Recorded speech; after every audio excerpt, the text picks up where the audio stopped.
Thank y'all for being patient. About to have a little fun. All right, is it letting you share your screen? Let me see what I got for you. Yep, I'm good. All right, so let's jump into it. Host disabled participant screen sharing. All right, now it's not letting me share my screen. It says you disabled participant screen share. You would think this shit would be simpler by now. All right, boom, I'm the host. Let's see if I can do it now.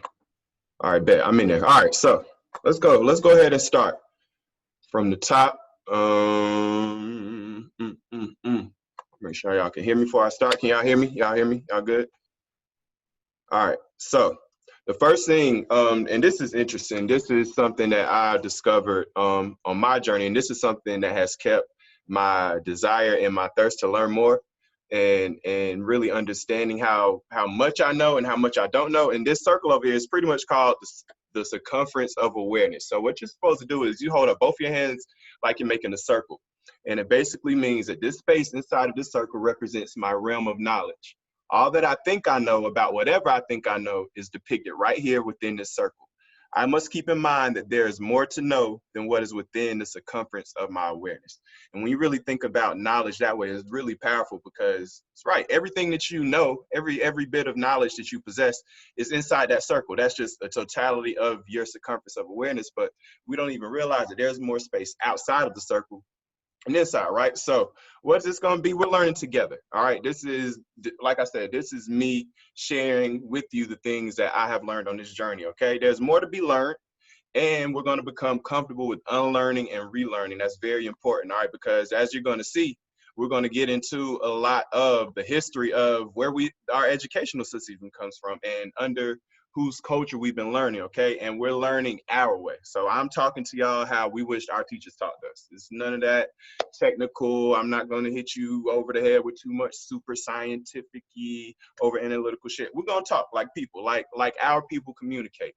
And I think that's the most effective way for us to learn, all right? So next thing, I want to start with this. I get it. Why am I saying that right now? Because this is a compilation of a bunch of my favorite shit used to be, right? I love cookout. Any time of the day. I was one of those people. A big double burger tray, right? I'm gonna throw the onion rings right there with the Cajun fries. I'm gonna hit them with a milkshake, especially if I'm feeling it, right? So cookout, big, huge. You take me to Waffle House, one of those people. I'm getting the all-star right there with the eggs scrambled with cheese, right? I'm gonna hit you with, maybe if I'm really feeling it, a little steak on the side, right? And I'm gonna have the hash brown smothered and covered. It's just going down that way, right? Until I learn about the heme iron that's contained in this beef, that is the reason that it is causing obesity to be at the highest rate in the history of this country and of our people right now, right? Loved honey buns until I found out, of course, what I'm gonna learn and be able to share with you is that sugar activates the same parts of the brain and the same layers and functions in the brains as meth, all right? And we're gonna learn about milk, how that's pretty much a euphemism for pus, how milk is allowed to have 24,909 somatic cells in it, which is basically filtered pus, right? And we feeding this to our children, and we don't understand why they are all over the place, right? So these, I want to start there. This was me. What happened on my personal journey is about 2 years ago, I went to Bojangles. I was already learning. I was already, becoming more knowledgeable about food and the things I should do, the things I shouldn't do, right? I went to Bojangles one day and I threw up. I had a Cajun filet biscuit, never forget it. That day, I just stopped eating meat. This will be 2 years in July, right? And ever since then, I've just been on this pursuit to really learn what is most effective for us and, understand what is really, the food for us, all right? Because as we can see, we don't live in a place where our culture is promoted. We've had to learn a different culture from a different people, and that has a lot to do with the decision-making and the things that could be currently happening in our community, right? So let's keep moving. So right here, boom, what's killing us? So if we look at anything, we love to, especially right now in this racially hyper tense climate, is the white man's doing this, the white man's that. But if we really want to be real with ourselves, the number one killer of black people is not the so-called white man, not the white devil, but it's heart disease and diabetes and cancer.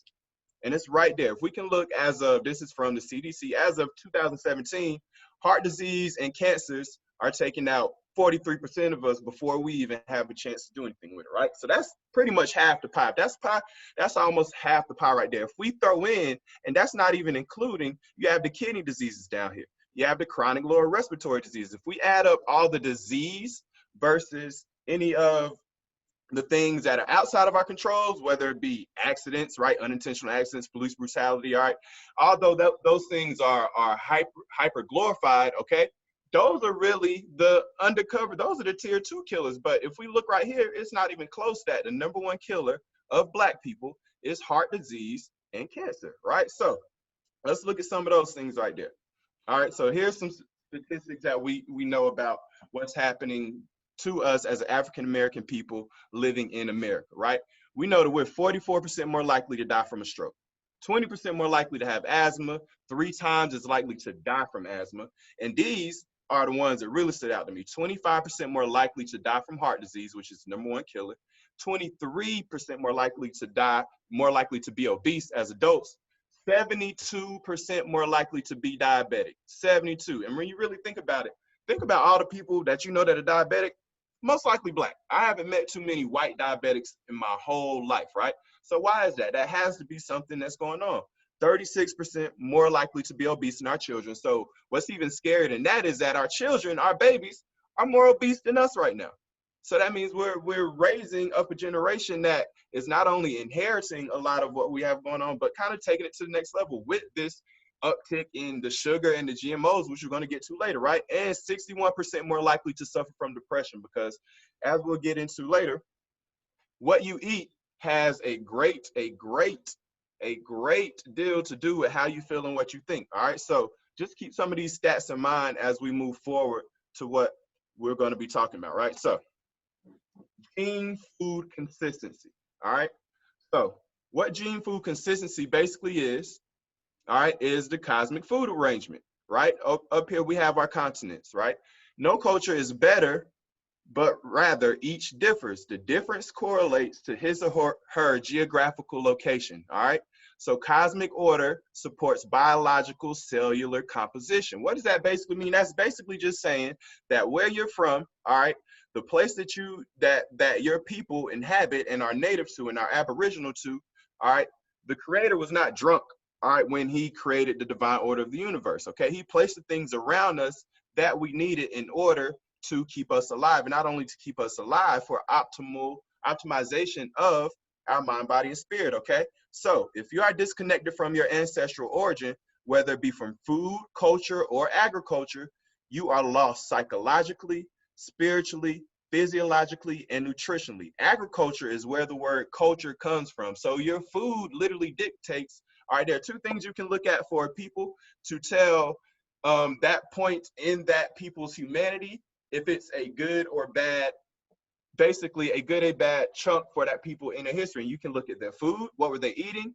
and their arts, their music, okay? What were they reading and what were they consuming, all right? So from food derives your culture.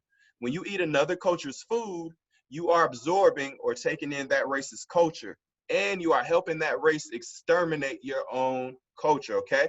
So if you look over here, all right, black man, beautiful little black king right here. Gene food consistency. We know that we are pretty much 99%, all right, genetically identical to the gorilla, which is our closest ancestor, the primate, the ape more specifically, right? And we know that we're further away from the omnivore / mostly carnivorous bear, right? So gene food consistency just means eating the things that are aligned with your genes, okay? So let's take that to what's happening next right here.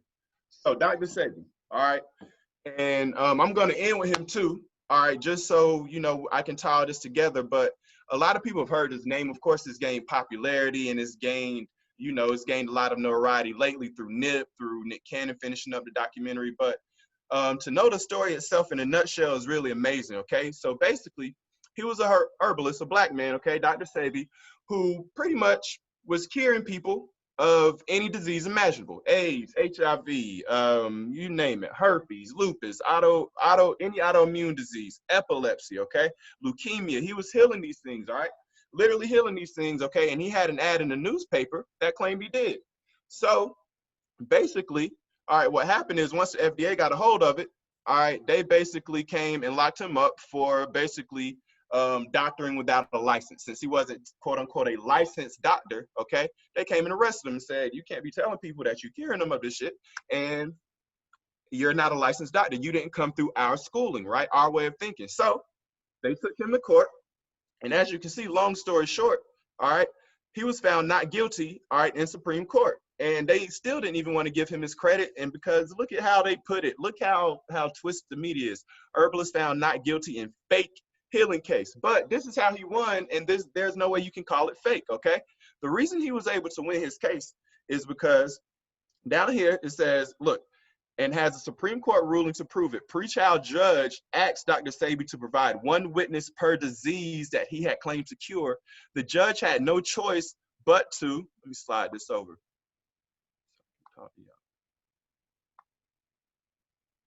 As long as y'all can see it, I was just making sure it's not in the way for y'all. But, all right, he had no choice but to proclaim, ooh, dog, thank you.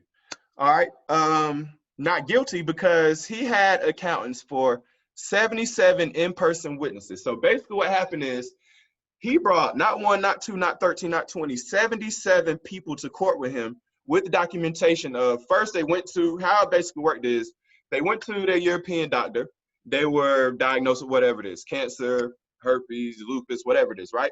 They then brought those results to Dr. Sebi from the European doctor. He heals them and sends them back to that doctor, and then they are able, sorry y'all, check this chat real quick. I get, when I come to a stopping point, to keep the kind of flow going, I'll look at the chat whenever I get a chance, but it doesn't pop up, so just give me 1 second with the chat.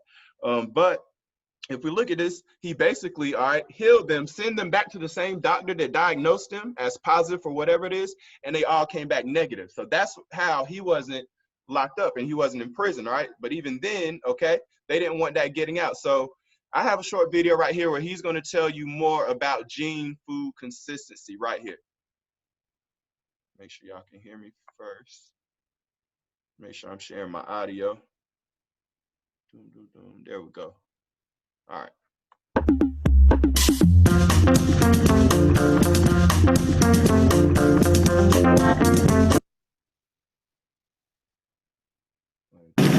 The one thing that was never explained fully, the difference of the black man with everybody else. Talked about, but it was never treated.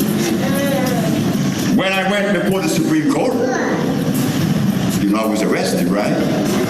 I asked the question, Your Honor, is it a fact that in creation you find that there are things that are placed in different geographical locations with a food? She said, example. I said, you will not find a gorilla in Alaska or a polar bear in Africa. That you will not find. Sorry, y'all. Trying to let somebody in. Yes.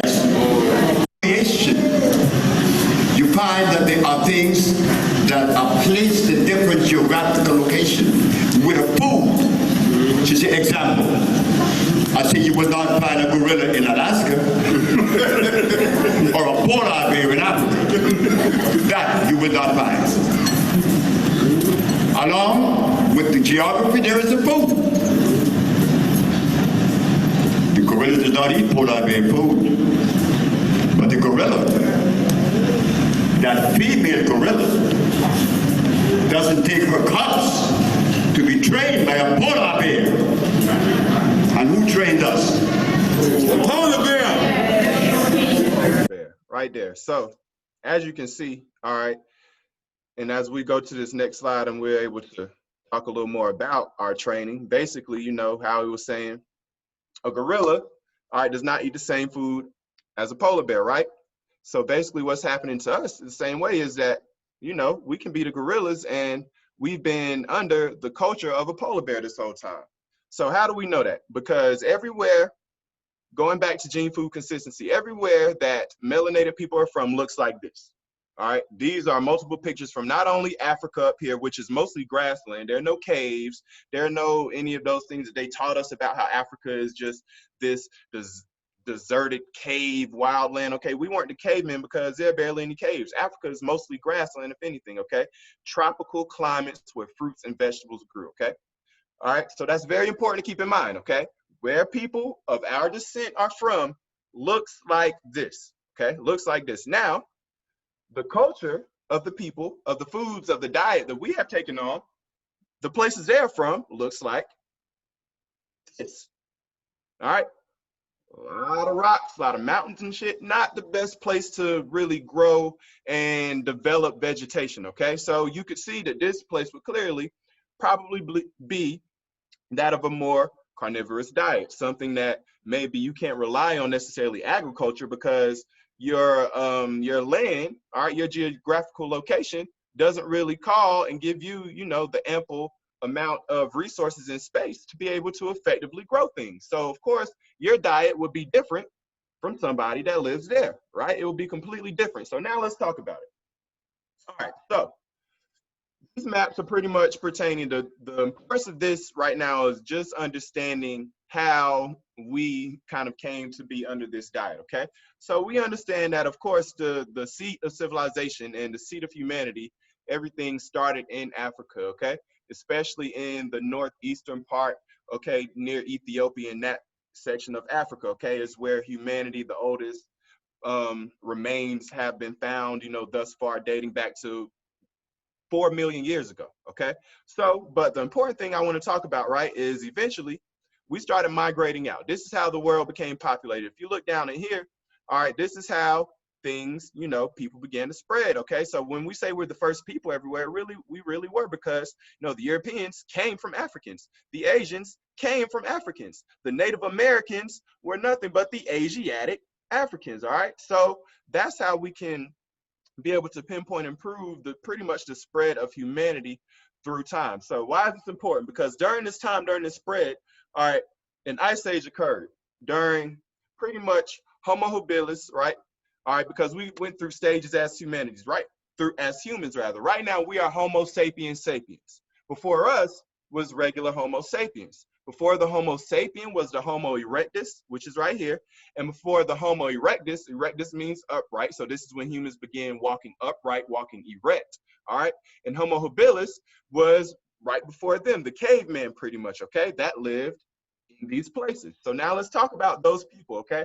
So over time, okay, those black people that traveled out and got caught pretty much in Europe during the Ice Age, okay, went through a long period of time of declimatization, meaning, okay, during this Ice Age, there were whole generations that didn't see the sun at all. Every day was at best, a good day was a cloudy day. So imagine how light you get just in the wintertime from 3 months of no sun, 3-4 months. There were Africans, okay, that didn't see the sun, didn't have sunlight for hundreds of years. So what started to happen, they had to adapt. That's why Europeans have hair that drops down. They had to cover their neck, okay, for cold weather. That's why their hair looks more straight, like fur, okay, because they had it to adapt to cold weather, even down to their noses. That's why Europeans' noses are more slanted, because they were in such cold air with a different altitude that they had to alter the way that they took in oxygen, right? So who are the Neanderthals? The Neanderthals, if you look right here, and this is from When the World Was Black, all right, volume 1, page 129, by Supreme Understanding, okay? All right, they were the apex predators, all right, subsisting on a mostly carnivorous diet, which included human flesh, all right? They ate so much meat, they built their homes out of skulls and bones. They were brutal warriors. They didn't know how to use projectile weapons, and they hunted and fought using handheld clubs and spears. Some Neanderthals' remains are so battered and bruised that it appears they fought all their life, all right? So I'm basically showing you this to show you, okay, that this is pretty much where you get the carnivore diet from. Prior to that, because while this is going on, while we had a section of the travelers out of Africa, okay, and they decided to go up into the Caucasus Mountains, into Russia, into Asia, into Europe, okay? This is what we were doing. We down in Africa chilling, building shit, all right? And the reason we had time to, you know, one of the things that you can always tell about society, okay, when food is your main, when you have to live in your survival, when you have to live in your survival, pretty much your survival chakras, to where you have to wake up and worry about food, worry about shelter, worry about pretty much how you're going to survive. That's a different part of your brain than the side that operates with the arts, the creativity, okay? So since we weren't, you know, desperate for food because we could grow our own food, okay?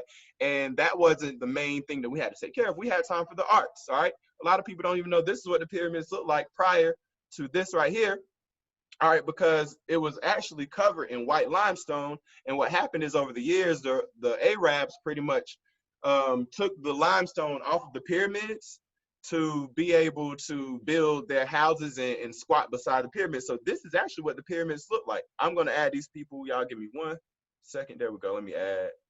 Boom. Sorry, y'all, we got people still coming in. All right. So, you know, so while we had a section of our ancestors, once again, you know, the ones that ventured off, you know, we're here surviving, okay, eating each other, okay? Eating each other. They start with the old people first because they were the easiest to catch, then babies, and then women, okay? And this is also where the concept of homosexuality came from, because they ate so many of their women, pretty much all their women. They didn't have anybody else to have sex with. So that is also the roots of where that even comes from, okay? And it came out of cannibalism. Now, why am I saying all that? Well, let me make it make sense, right? Like, who cares about the Neanderthals? Why is that tied into today? All right, so let's talk about it. All right, these clearly are not Neanderthals anymore, but these are these are the Homo erectus, Homo sapien, maybe even Europeans, and you can clearly see they are participating in the eating of niggas, wherever you want to look right now, okay? And this is, you can do a quick Google search, type in European cannibalism, and it is a plethora. I just picked a few for you to look at. It is a plethora of things you can look at right here, okay? So, as we can see, all right, this is still part of their culture well past the Neanderthal phase, okay? Because I'm not saying that the European person that we know today, the white person in America, is necessarily the direct descendant of Neanderthal, but I'm about to show you, which I will in just a second, that a lot of them are descendants in some way, shape, or form of the Neanderthals, okay? So as we can see, that this still was part of their culture, even well into the eras of where they created art, okay? Check this out. All right, let's talk about the ones that are over here, because how are we gonna tie the Neanderthals to the white Americans over here? Let me do it for you. I'm glad you asked, okay? So we can start with the fact that there's a book called The Delectable Negro, all right, where pretty much it is utilizing many staples of African-American literature and culture, such as the slave narratives of Harriet Jacobs and Frederick Douglass. Woodrow, who is the author, okay, he traces the racial assumptions, political aspirations, gender codes, and philosophical frameworks that dictated both European and white American arousal towards black males and the hunger for black male flesh, okay? So basically, in a nutshell, okay, the slave masters, the niggas that kidnapped us, were also eating us, okay? This book is called The Delectable Negro by Vincent Woodard. It's right there, okay? Picnic. A lot of people don't even know where the picnic come from. It was typical to have a picnic on a Friday evening in Oklahoma. The word was short for pick a nigga to lynch. They would lynch a black man and cut off his body parts. Move this up here. Cut off his body parts as souvenirs. This went on every weekend in this country, and it was all across the country. And one thing that they failed to mention is they were also eating the people that they were lynching, okay? How do I know that? Let's look at it, okay? Let's look at, I got something right here that'll talk a little more about that. Yes, they do it. They do that right now. Those are considered delicacy among certain high groups of Caucasians to eat the black man's heart or his brain. All of those were designed to try to get your strength any kind of way they could. So they felt if they ate your heart or they ate your brain, that they would be able to gain your strength in that way. Listen, we're living in a country right now where 44 of the 50 states still allow the eating of cats and dogs. People don't talk about that because we put that on the Asians. Oh, they eat the cat and dog. No, they're not the only ones. You got white people all over this country that's eating cats and dogs, and that's why the law is on the book. That's 44 states. It's still legal to eat cats and dogs. And you know how they love their pets, but they eat. Specialize in eating us. A lot of us were sold just as culinary things, but a lot of us were just good eating. And a lot of Europeans got in the slave trade for the eating. Yeah, they cooked it. They were actually cooking black people. They hung you up, but they had a fire underneath you. They were cooking us and selling the oil. They sold Nat Turner's oil as aphrodisiac right here. But a lot of us would. All right, so as you can see, all right, let me go back real quick to make this connection for you one more time. This is how I'm able to connect these people, these niggas right here, with the people that we live on this diaspora of America right now called the Europeans, because as of not even 200 years ago, they were still doing, and even today, okay, but that's another story for another day, they were still doing shit. They were still eating each other, okay, but then it turned into eating us. It turned into eating us, okay? So keep that in mind, all right? Keep that in mind as we move forward. So now let's tackle, all right, our history, right? So slavery, okay? So we had to do what we had to do to survive, right? That's what this was, okay? If we're alive right now, if you are alive right now, we are the strongest of all of our ancestors. Think about everything that we've endured, all the years, not only these 246 years of this slavery, on top of the Jim Crow, on top of the redlining and all that, which is equal to about 400 years here. Prior to that, we were enslaved for 1,200 years in the trans-Sub-Saharan slave trade, to where the Arabs introduced the European to slavery, and they just monetized it and took it to a whole different level, right? But these were the conditions that we pretty much lived in, right? This is a typical, what you would see on a typical plantation, right? Large family, very small living quarters, all right? You just got to do what you got to do to survive. And this magical woman over here, the black woman did what she always has done since the creation of humanity. She made magic work, okay? Because we weren't meant to necessarily survive, all right? The food that we became accustomed to eating were pretty much the remains of our slave masters. And what these beautiful women did was, to keep our village alive, they made the magic out of literally the slave slop and the slave leftovers, okay? So that's where we got our chitlins, our fatback, our, you know, all those different ham hocks from, okay? So let's talk about it a little more, okay? Let's talk about it a little more. That's what it looks like today. This is what we call black food, soul food. This should look good. I ain't gonna lie to you. I'm not gonna lie to you. All right, we being real.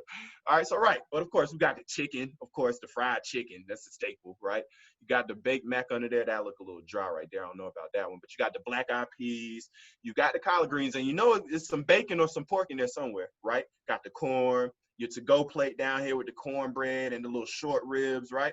Of course, that's what we've pretty much been labeled with. This is our food. When people ask what is black or African-American food, this is pretty much what we've been, or what we've adopted, okay, because of slavery, okay? This is what we adopted as our food, which was pretty much our means for genetic survival, really, okay? So let's look at it, all right? So this is an article published in Ebony that pretty much talked about slave food and the impact of unhealthy eating habits on the black community, all right? So let's look at some of this. Let me move this real quick.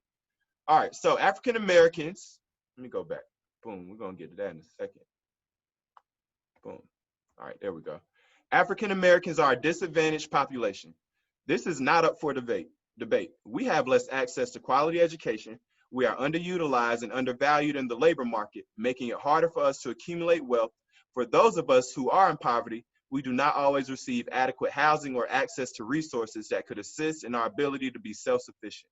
The list of ways in which racial inequality, oppression, and discrimination have contributed to the social imbalance between blacks and our counterparts is vast, all right? So this is pretty much talking about how slave food originated during slavery, soul food, sorry.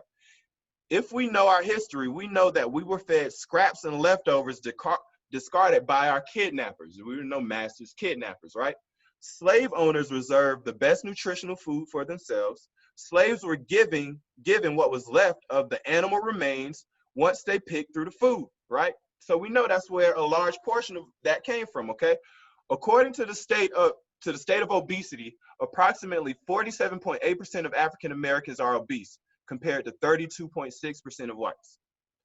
What's equally startling is that 35.1% of African American children ages 2 to 19 are overweight. So that goes back into not only, you know, are we the most obese people in the world right now, okay? Our children are growing or rising in the percentage of obesity faster, okay, than we are, okay? So that's something we have to be extremely mindful of as we think about how we change our bodies by changing the things that we eat. All right, so let's keep moving. Right here, I have a clip for you, all right, because I know sometimes y'all like to hear, my voice ain't good enough. You like to hear from white people. You like to hear from other niggas. So I have another clip for you, right? And we're going to discuss this one in just a second. A health alert tonight. Those delicious Southern dishes that we all love, well, they're killing us. A new study revealing a Southern-style diet is the main reason African Americans are more likely to have high blood pressure than whites. That can lead to heart disease, stroke, and heart attack, and eventually death. NBC 15's Miro Bailey joins us now. Miro, you spoke with the owner of a local restaurant about this new research. I did, Kim, and he says it's not just the food itself, it's what's added to it that can cause that high blood pressure. Here in the South, soul food runs through our veins. Greens, collard greens, cornbread, dressing. That's like my favorite food to eat. But could those dishes be why African Americans are more likely to develop hypertension than whites? I don't have high blood pressure, and I've been eating it all my life. Well, a recent study says yes. Researchers from the University of Alabama at Birmingham followed nearly 7,000 adults for a little over 9 years, tracking their cholesterol and blood pressure. They found Southern-style diets, which can include staples like fried fish, chicken, and potatoes, and sugar-sweetened drinks, seem to be the culprit for both black men and women. It's not really the Southern food that's doing it. Sometimes people overdoes the cooking, you know, do too much salt, do too much grease. At Big White Wings in Pritchard, the owner Maurice White says it's not the food itself, it's the way it's prepared and how much seasoning is added. I don't put no seasoning on the fries, that's the eggs, but the bell peppers and onions, they normally flavor up the food, so you can get around salt and other seasoning. Researchers say the Southern diet likely contributes to excess hypertension due to higher sodium intake, and the combination of a high sodium diet and limited foods containing vitamins and minerals probably creates the perfect storm. And researchers say they hope their findings will help guide efforts to reduce the extra risk of hypertension among African Americans. And you can read this full study online at mynbc15.com. Kim? Muriel, thank you. So, as you can see right there, okay, this is nothing that's new. This is nothing that, you know, we're just discovering. Okay, this is something that's been happening for a while. And two things that stood out to me in this video were actually the two comments that the people made. And that's just to show us, you know, how some Negroes are so caught on this that we'll make any excuse in the world to not let go of something just because we are comfortable with it, all right, and because it's our norm, okay? The young lady, all right, the queen in here said, shit, I ain't got high blood pressure. I've been eating it my whole life. Well, baby, I guarantee you she wasn't over 30, and you're not supposed to have high blood pressure, for one, okay? And secondly, okay, we have to lose that mindset of because it's not happening to me right now, okay, oh, I'm good. We want to wait till we get the high blood pressure to then stop eating shit. We want to wait until we get the diabetes and then cut out the sugar. We want to wait until we get the heart disease to start eating better. We have to stop being so reactive, all right, reactive living in a sense of cause and effect, and we have to be more proactive in let's not get high blood pressure by watching what we eat. We got to reverse it. Let's not get diabetes by watching what we eat, okay? But we live in a society to where they tell us it's not a problem until it happens, till it's at your front porch. That's what she said. She said, shit, it ain't bothering me. I ain't got it right now, right? And even my man said, it's not the food itself, it's how it's being cooked. All right, we're going to get into that in just a second, too, because it definitely is the food itself. How it's cooked definitely makes it worse. Don't get me wrong. But just like he said, he don't put seasoning on them fries. Okay, that's cool. But if I was to ask that man what kind of potatoes he's using, and I'm pretty sure it's the brown russet Idaho potato, a lot of people don't know that there's a chemical in the Idaho potato called arsenic, okay? And they grow those brown russet potatoes, all right? One of the things they use as fertilizer is human feces to grow all of your favorite French fries. They use human feces to help cultivate, manure, and grow a lot of your French fries, combined with the arsenic that's in the skin of the brown potato, right? So let's talk about more of the foods. Let's keep it moving. Let's keep it moving. All right, so let's look at this shit right here. Talk about it now. John D. Rockefeller. Why is this important, okay? This man up here, his name is John D. Rockefeller, and he has a quote. It says, I don't want a nation of thinkers, I want a nation of workers, okay? John D. Rockefeller. So why is that quote important? Because who was John D. Rockefeller even matter? Why do we care what John D. Rockefeller wants? Why? Who the fuck is John D. Rockefeller? Well, John D. Rockefeller is the person that created the General Education Board of the United States of America. He's the person that created the General Education Board of the United States of America. So that means if you're like me, if you're listening to my voice and you went to school in America, just like we all did, this nigga right here, the same one that said, I don't want a nation of thinkers, I want a nation of workers, he created your curriculum and your education, all right? Along with some other crazy white people down here, all right? And I could say that, all white people ain't bad, but damn it, ain't no black people over here, okay? So these niggas was clearly crazy. All right, so now let's talk about what happened over here, okay? This is from Reverend Frederick T. Gates, the business advisor to John D. Rockefeller, who is in one of these pictures. I don't know who it is. All right, you can figure it out. He's over here, though. All right, and this is a quote he says, okay? The current American school system took root around the turn of the century. In 1903, John D. Rockefeller founded the General Education Board, which provided major funding for schools across the country, all right? So pouring money into schools, basically. All right, check out this, though. The General Education Board was not interested in encouraging critical thinking. Rather, its focus was on organizing children and creating reliable, predictable, obedient citizens. As award-winning former teacher John Gatto puts it, school was looked upon from the first part of the 20th century as a branch of industry and a tool of governance.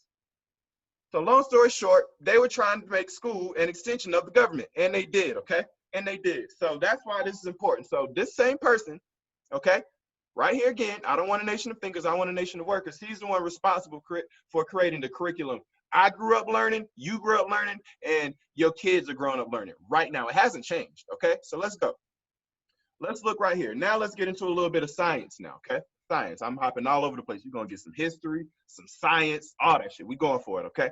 So right here, I have a bunch of digestive systems of herbivores, okay? Herbivores are animals that only consume plants, okay? So as you see here, we have a cow, its digestive system. We have an elephant. We have a sea turtle right here. We have a gorilla. I even found a goat for you. I even found a goat. Don't ask me how, but I did, all right? So let's look at some things that are commonalities amongst these digestive systems, okay? A smaller stomach. From just looking at it, you can see that the intestines are typically longer and larger than the stomach, all right? The stomach sits on top of the intestines because the stomach has to change everything you eat into a room temperature liquid before it can even move through the digestive system, okay? So keep that in mind as well as we move forward with this, all right? So as you can see, smaller stomach even in the elephant, longer digestive tract. All of this is digestive tract right here, small intestine, large intestine, all right? So even the gorilla, okay? Stomach up here, long digestive tract, all right? So now let's look what's next. All right, I even found a chicken and a pig for you, okay? This is also important to remember too when we talk about protein in just a second, all right? Because, all right, all the animals we eat only eat plants, okay? So once again, small stomach, all right, long digestive system. And this is just a random fact that I thought was really cool because niggas love chicken gizzards and have no clue what a chicken gizzard is. And I learned this as of, I was about yesterday years old, okay? So check this out.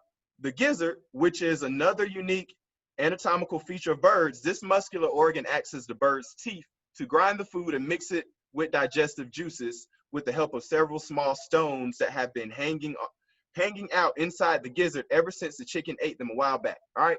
So the gizzard, all right, when you think about it, birds don't have teeth, but the gizzard is pretty much the teeth of the chicken. I just thought that was real random and real cool, all right? But let's keep it moving, all right? So check out those digestive systems. Once again, long digestive tract, small stomach, right? Now let's go over here. Let's look at some carnivore, some carnivorous, okay, digestive systems, all right? First thing that jumps out to me is much shorter intestinal tract, all right, larger stomach. Larger stomach in comparison to the intestinal tract of things that eat meat is much shorter, okay? Which would make sense because they eat meat, okay? So we see these, right? Lions, tigers, and bears, oh my and shit, okay? We see all how this differs from this, right? So now let's look at it. I love y'all so much that I put all of them beside each other, okay? Before I go on, let me look at my chat because I see something. I don't want to neglect this. All right, chemical in potato, arsenic. Yep, it's called arsenic. What's the origin of the Neanderthals as far as the birth and genes? Alex, we're gonna have to talk. I will love to tell you that as soon as this is over. Okay, so we can talk about that too. I got a lot of shit on Neanderthals. So let's check this out though. Back to our digestive systems. This is your digestive system, right here, human digestive system. All right. This is an elephant's digestive system. This is a cat's digestive system. Now I just want you, intelligent, amazing people to just look, just glance, just imagine you don't know a damn thing and you had to look and figure out which animal had a digestive system that looked more like yours. What I see is the elephant's digestive system looks much more like mine than this right here. And that's quite clear, right? So that's one, okay? So nature makes no mistakes. So we can start there, okay? So we can already see, and it's established, that we have a digestive system that's closer to the herbivore than the carnivore, okay? That's one thing. Let's keep it moving. All right, what's next? What else we got? Okay, because that's just one coincidence, right? Let's see if we can find some more. All right, so just like I said, this is pretty much telling you herbivores have long digestive tracts, okay? And the reason carnivores have shorter digestive tracts, all right, as they can obtain nutrients from the meat they consume more quickly. They have a relatively small, all right, cacum, as their diet only consists of small amounts of plant material, okay? So their stomach size as well, okay? Stomach sizes differ greatly. Carnivores have greatly enlarged stomachs, okay? While herbivores have much smaller stomachs, just like we looked at, right? Just like we just looked at right there, okay? That's one thing, but let's keep it rolling. Let's see what we have next. Another thing that's important about the stomach, we're going to get into pH, all right, acidity and alkalinity in just a second too. A carnivore's stomach secretes powerful digestive enzymes with about 10 times the amount of hydrochloric acid. All right, that's what the first thing that food touches when it hits your stomach, HCl, hydrochloric acid. All right, then the human or herbivore. The pH is less than or equal to 1 with food in the stomach for a carnivore. For humans and other herbivores, the pH ranges from 4 to 5 with food in the stomach, okay? Now, a lot of people may not understand, it's a huge difference from a pH of 1 and a pH of 5, a huge, and that's something we'll get back to as well. And also, E. coli, salmonella, okay, and all these other trichinosis worms, okay, and other pathogens cannot survive in the stomach of a carnivore. But we know plenty of people, salmonella, right? Tapeworms, trichinosis, E. coli, all right? So as we can clearly see, our stomachs are not set up the same way. Let's even go further. Teeth. These are real ass teeth, okay? These are real teeth. These not Photoshop, no, these are teeth, the teeth that they were born with, right? As we can see, zebra teeth right here, right? The Gucci Man joints. You got the giraffe teeth over here. You got the chimp orangutan teeth, all right? And niggas ain't even know elephants had teeth back there, right? Right? So they even have teeth back here, but lo and behold, look at how they're lined up, okay? These are herbivore teeth. These are carnivore and omnivore teeth, right? All I see is big ass fang, fang, fang, fang, fang, fang, fang, fang, smaller fangs, another big fang, fang, fang, fang, fang, fang, fang, fang, fang, fang. All right, even with the hyena, who has the strongest bite out of every animal in nature, okay, per square inch, the hyena has the strongest bite, even stronger than the lion and the tiger, right? All right, and then you have wolves, right? So let's look at it again, side by side. I like visuals. Let's look at it. Human teeth, herbivore teeth, omnivore teeth, carnivore teeth. You tell me whose teeth were made to bite through flesh and whose weren't. All right, right there. Human teeth, herbivore teeth, omnivore teeth, carnivore teeth. It's right there for you. All right, right there for you. Now let's keep it moving. So a lot of people will say, well, even knowing all that, even though, we just talked about the fact that our digestive systems are not only set up like carnivores, but herbivores, but our teeth, all right, and even our nature, we just saw the history of where cannibalism and carnivore came from, okay, to where they were eating us, okay, and we adopted their culture. I showed you the history of the General Board of Education, and a lot of Negroes will still look at me and say, yeah, but my family ate it my whole life and turned out just fine, right? But Granny got the machine, Grandpa got the Monday, Tuesday, Wednesday, Thursday, Friday, Saturday, Sunday goddamn pill compartment, right? You walk in auntie bathroom, it look like Walgreens. So if you call that just fine, I don't want to be part of this just fine, okay? Because lo and behold, what's really not supposed to happen is you're not supposed to turn 60 and need this. You're not supposed to be 70 and need an oxygen machine. Barring any type of injury or any type of accident, you shouldn't be in a wheelchair, okay? So we have to get out of this being the norm. This is abnormal. These things are abnormal, right? And if you don't believe it, all right, if you don't believe it, I'm about to show you somebody that is older than my grandma, right? And looks younger than a lot of women you'll pass on the street. So this is how you're supposed to look in old age when you take care of your body. Let's look at that next.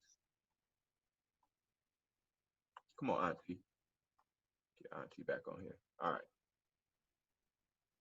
For quality over quantity is 71-year-old Annette Larkin's motto. Well, listen to this here. The South Florida native says that a raw vegan diet is her key to a long and healthy life journey. That's right. NBC6 reporter Erica Glover spoke with Larkins about her lifestyle and how she's now encouraging her husband to catch the vegan bug. This is a royal table. These are zucchini chips. If you're looking for the key to radiate youthfulness and physical vitality, look no further than Annette Larkin's kitchen table. I don't consider it a secret. It is my lifestyle. At 75 years young, there's no slowing her down. You know, I get in like 18,000 steps a day. Most everything she eats, including her cooking ingredients, are grown in her Miami-Dade backyard. In the green room, you're going to see buckwheat, lettuce, which is starting to grow. She's been a vegetarian for 54 years. Over the last 30 years, she's perfected her raw vegan diet. Her plant-based menu does not include any animal products. Her food, unprocessed and uncooked. If you eat something in its natural raw state as opposed to overprocessing it, cooking it, I think it stands to reason that you're going to get your more nutrients. Your enzymes are intact. And so that is why I eat the way that I do. Now, growing season is from October to May. So during that time, you'll see this garden full of lettuce, tomatoes, and ginger. All right. So basically, I was showing you that to show you, and not to say, and you know, this is something I understand. I'm not even a raw vegan. I'm not a raw vegan either. That's extremely hard to not cook shit too, you know. But I'm showing that to show you that the people, you know, that do make a conscious effort to really have the discipline to really eat, you know, how they are genetically designed to, they end up looking like this at 75 years old. You know what I mean? So there's a clear correlation between what we think is the norm, right? What we think is the norm of having medicine cabinets full of shit and tanks we drag around and tubes we stuff up our nose and canes and walkers and days of the week with pills in them. This is not the norm, okay? This is the norm we should be going for, right? This is the norm we should be going for. So let's keep going, all right? So even then, in our good old Bible, it tells us. And then God said, I give you every seed-bearing plant on the face of the whole earth, and every tree that has fruit with seed in it. They will be yours for food, okay? Right there, Genesis 1:29, 1:30. So he's telling you where your food is, right? And then this great prophet over here, all right, the great Tupac Shakur, okay? We got to make a change. It's time for us as a people to start making some changes. First thing he said, let's change the way we eat. Now, why the hell is Tupac saying that? And why was that the first thing he said? It's right there. This is on changes. Y'all heard the song. Let's change the way we eat. Let's change the way we live. And let's change the way we treat each other. You see, the old way wasn't working, so it's on us to do what we got to do to survive. Now, why is even Tupac, who nobody would pretty much associate with any type of health consciousness, right, putting let's change the way we eat first, right? Because it correlates. Now let's talk about it. Let's go a little deep. Let's keep it moving. One of the first things you hear, all right, my grandma did it. My mom did it. First thing when I told them I stopped eating meat, protein, you're going to evaporate, baby. Where you going to get protein from? You're already skinny, right? First thing I'm hearing, right? How skinny I already am, right? And how I'm gonna just evaporate and just turn into a twig, right? Because of protein. Because we've been taught what? That protein is how you gain weight, how you put on weight. All right, it's through protein or fat, but protein is the healthy way, right? So let's talk about protein. Because did you know that all protein comes from plants? All protein comes from plants. It's not a single protein that does not come from plants, all right? You don't believe me? Listen to some real smart people tell you about how all protein comes from plants. So many people eat meat and dairy every day of their lives, and we are so concerned about getting enough protein. Do we have to eat meat to get complete protein? Oh my God. Oh my God. You want me to jump off this building, don't you? Well, first of all protein is made by plants. I'll state that again for the record. All protein is initially made by plants, all of it. And it is not necessary to eat animal tissue in order to get protein. Only plants have the ability to actually take nitrogen from the air, break those molecules apart, and incorporate that nitrogen into amino acids and then make protein. Any protein you get from an animal is simply recycled plant protein. If you ate a diet that was calorically adequate and even things like brown rice and broccoli, and you got enough of it, you'd get enough both quantity and quality of protein. 2,000 calories of brown rice and broccoli is going to be about 80 grams of protein a day, including the essential amino acids that you need in order to maintain optimum health. I mean, grains are loaded with protein. Beans are loaded with protein. Vegetables are loaded with protein. You really want to get your protein from plants because plant proteins have a much more beneficial effect on our physiology. The funny thing about protein is most Americans get about twice the amount they need.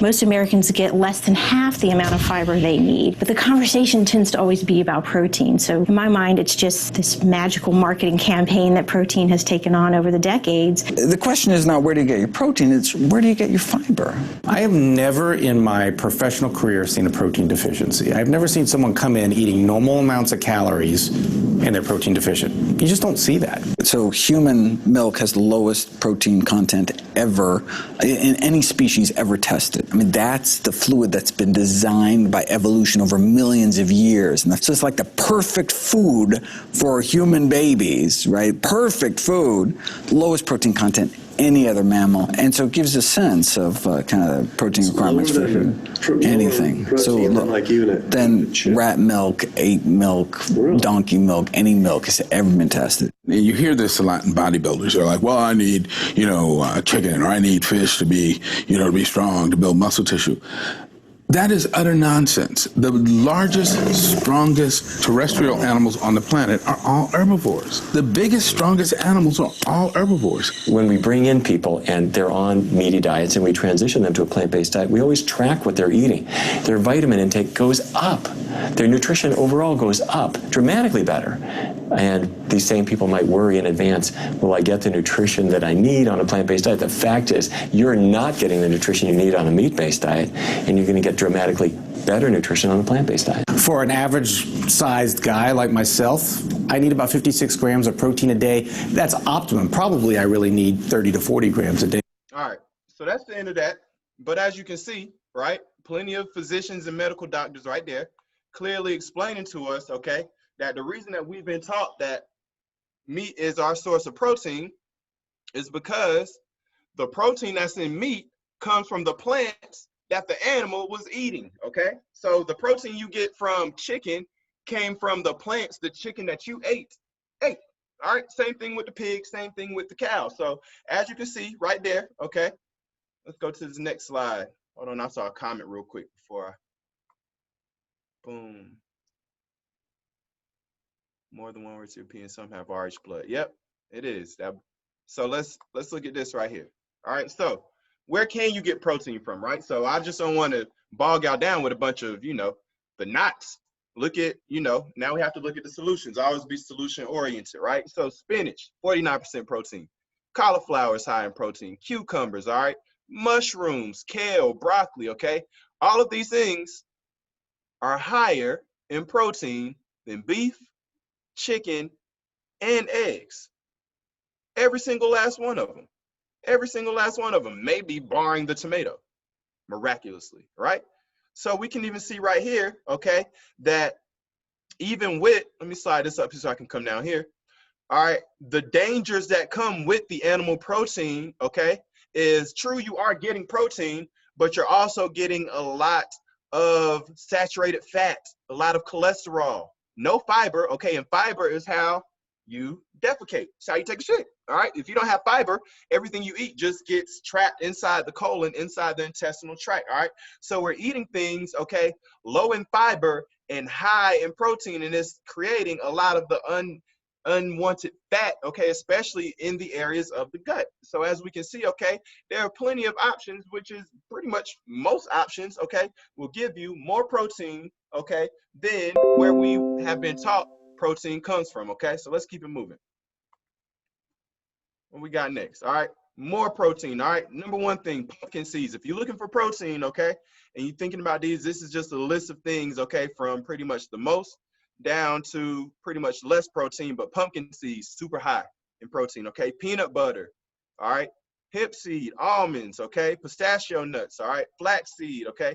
Tofu, we'll get into tofu later, okay? Because there are some things on here that we still have to be mindful of that we've been taught were even good for us and healthy for us, such as tofu, that isn't good for us, okay? And we'll get into that when we get there, okay? But once again, all right, just as the video stated, the oldest, the strongest, the largest are all fueled by plants. You've never seen a gorilla and said, damn, that gorilla look like, he's a little hungry. You ain't never seen an elephant that's like, oh, you a little skinny, you need to eat more, right? You've never seen a skinny elephant. And of course, we have the oldest living thing on the planet Earth, okay, the sea turtle, okay, which lives off plants. All right, so let's keep it moving. Let's talk about chicken. I always want to start each section when I go into the different foods. I always want to start each one of them with the shit that I love the most. All right, so this is some of my favorite chicken about 3-4 years ago. I loved me some wings, some flats, some drums, all right? I love chicken Alfredo. I love the chicken sandwich. It ain't matter. I ain't never meet a chicken sandwich I didn't like, all right?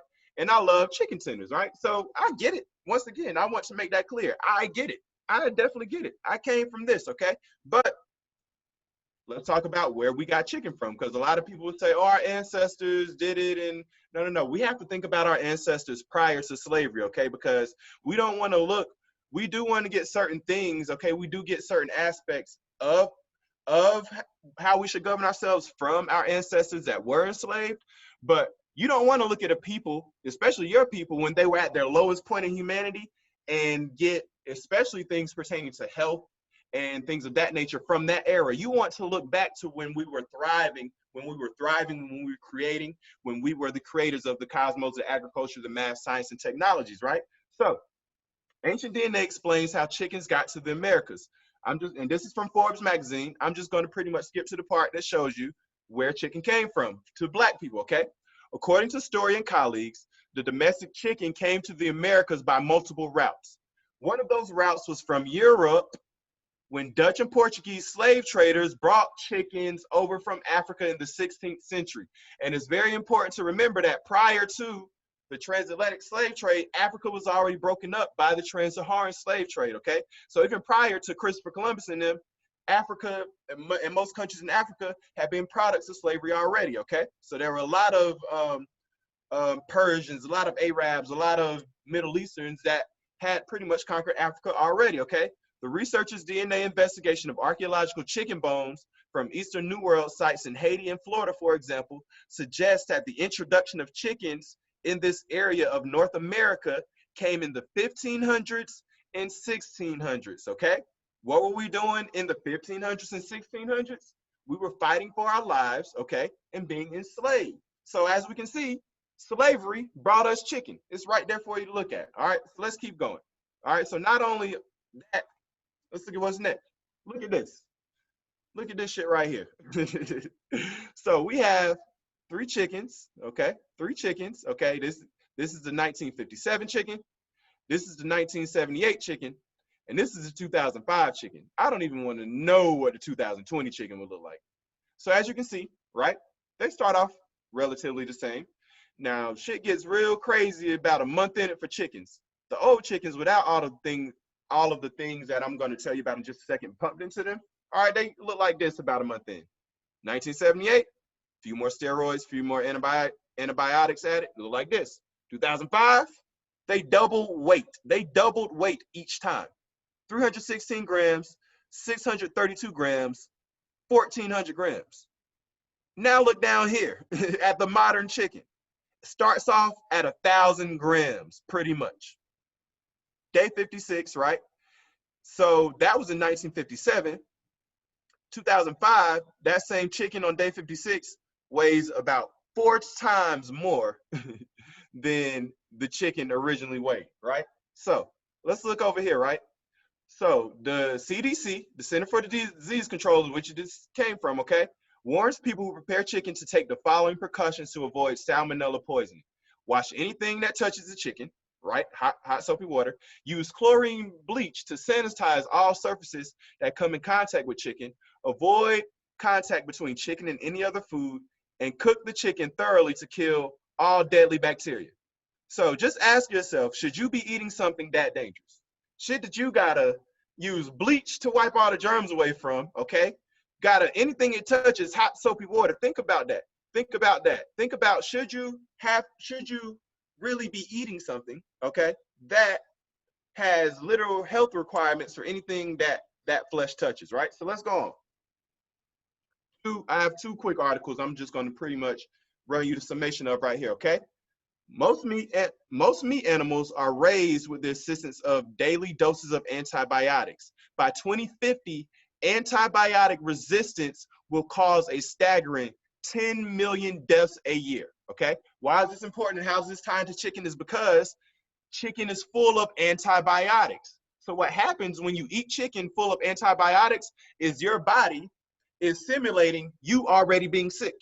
So what it's doing is building up antibodies from things that weren't even wrong with you. And so by the time that you get older, okay, by the time you get older, you won't be strong enough. You'll be too immunocompromised from the antibiotics in the chicken to develop your natural antibodies and antibiotics to where it'll make you much more likely to be immunocompromised and much more likely to suffer from those diseases that we talked about, right?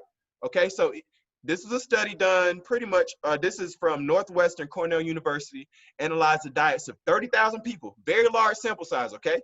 And the results were, eating chicken twice a week increases your risk of deadly heart condition, okay? Eating chicken just twice a week increases your risk of heart disease, a major study claims. Same study right here, okay? Same study. So that's why it's all tied in together. You know, it's not just because, you know, we have to know the science behind what it's doing to our bodies. And I'm pretty sure that this is European. The same people that eat people.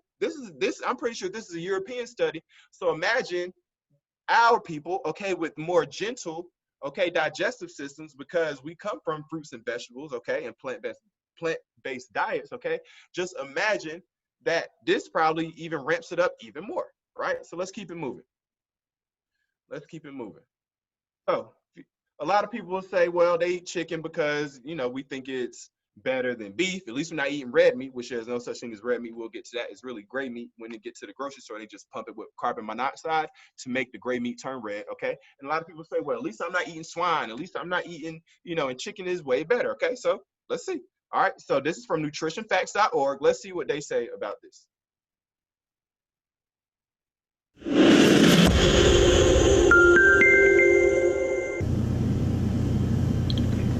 In light of recommendations for heart-healthy eating from national professional organizations encouraging Americans to limit their intake of meat, the beef industry commissioned and co-wrote this review of randomized controlled trials comparing the effects of beef versus chicken and fish on cholesterol levels published over the last 60 years.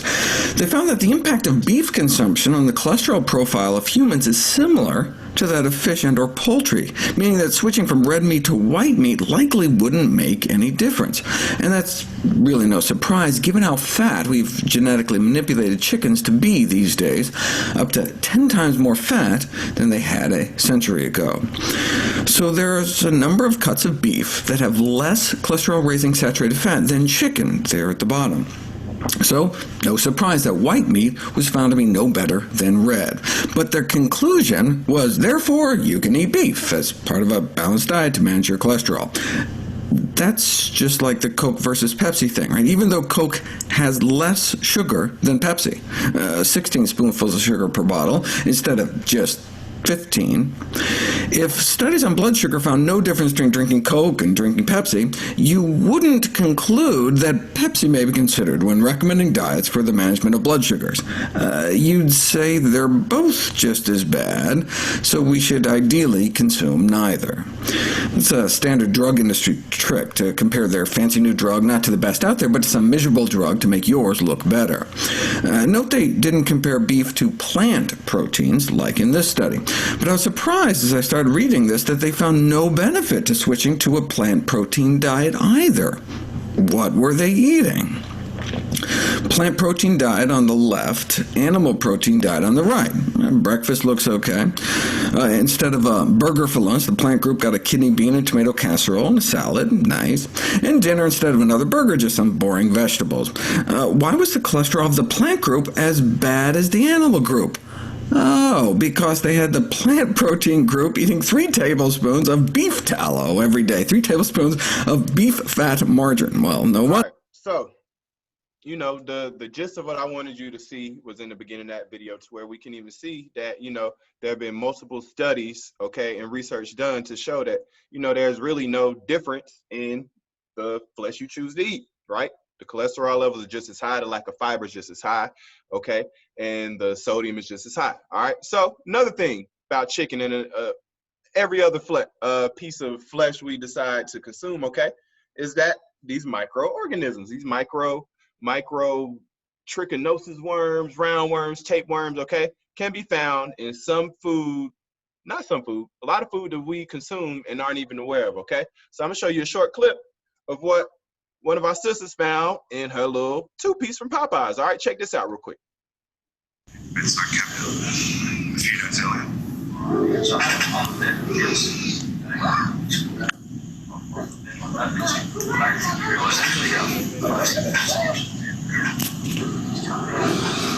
don't know if y'all can see that, but there are worms coming out of her chicken right now. There are worms coming out of her chicken.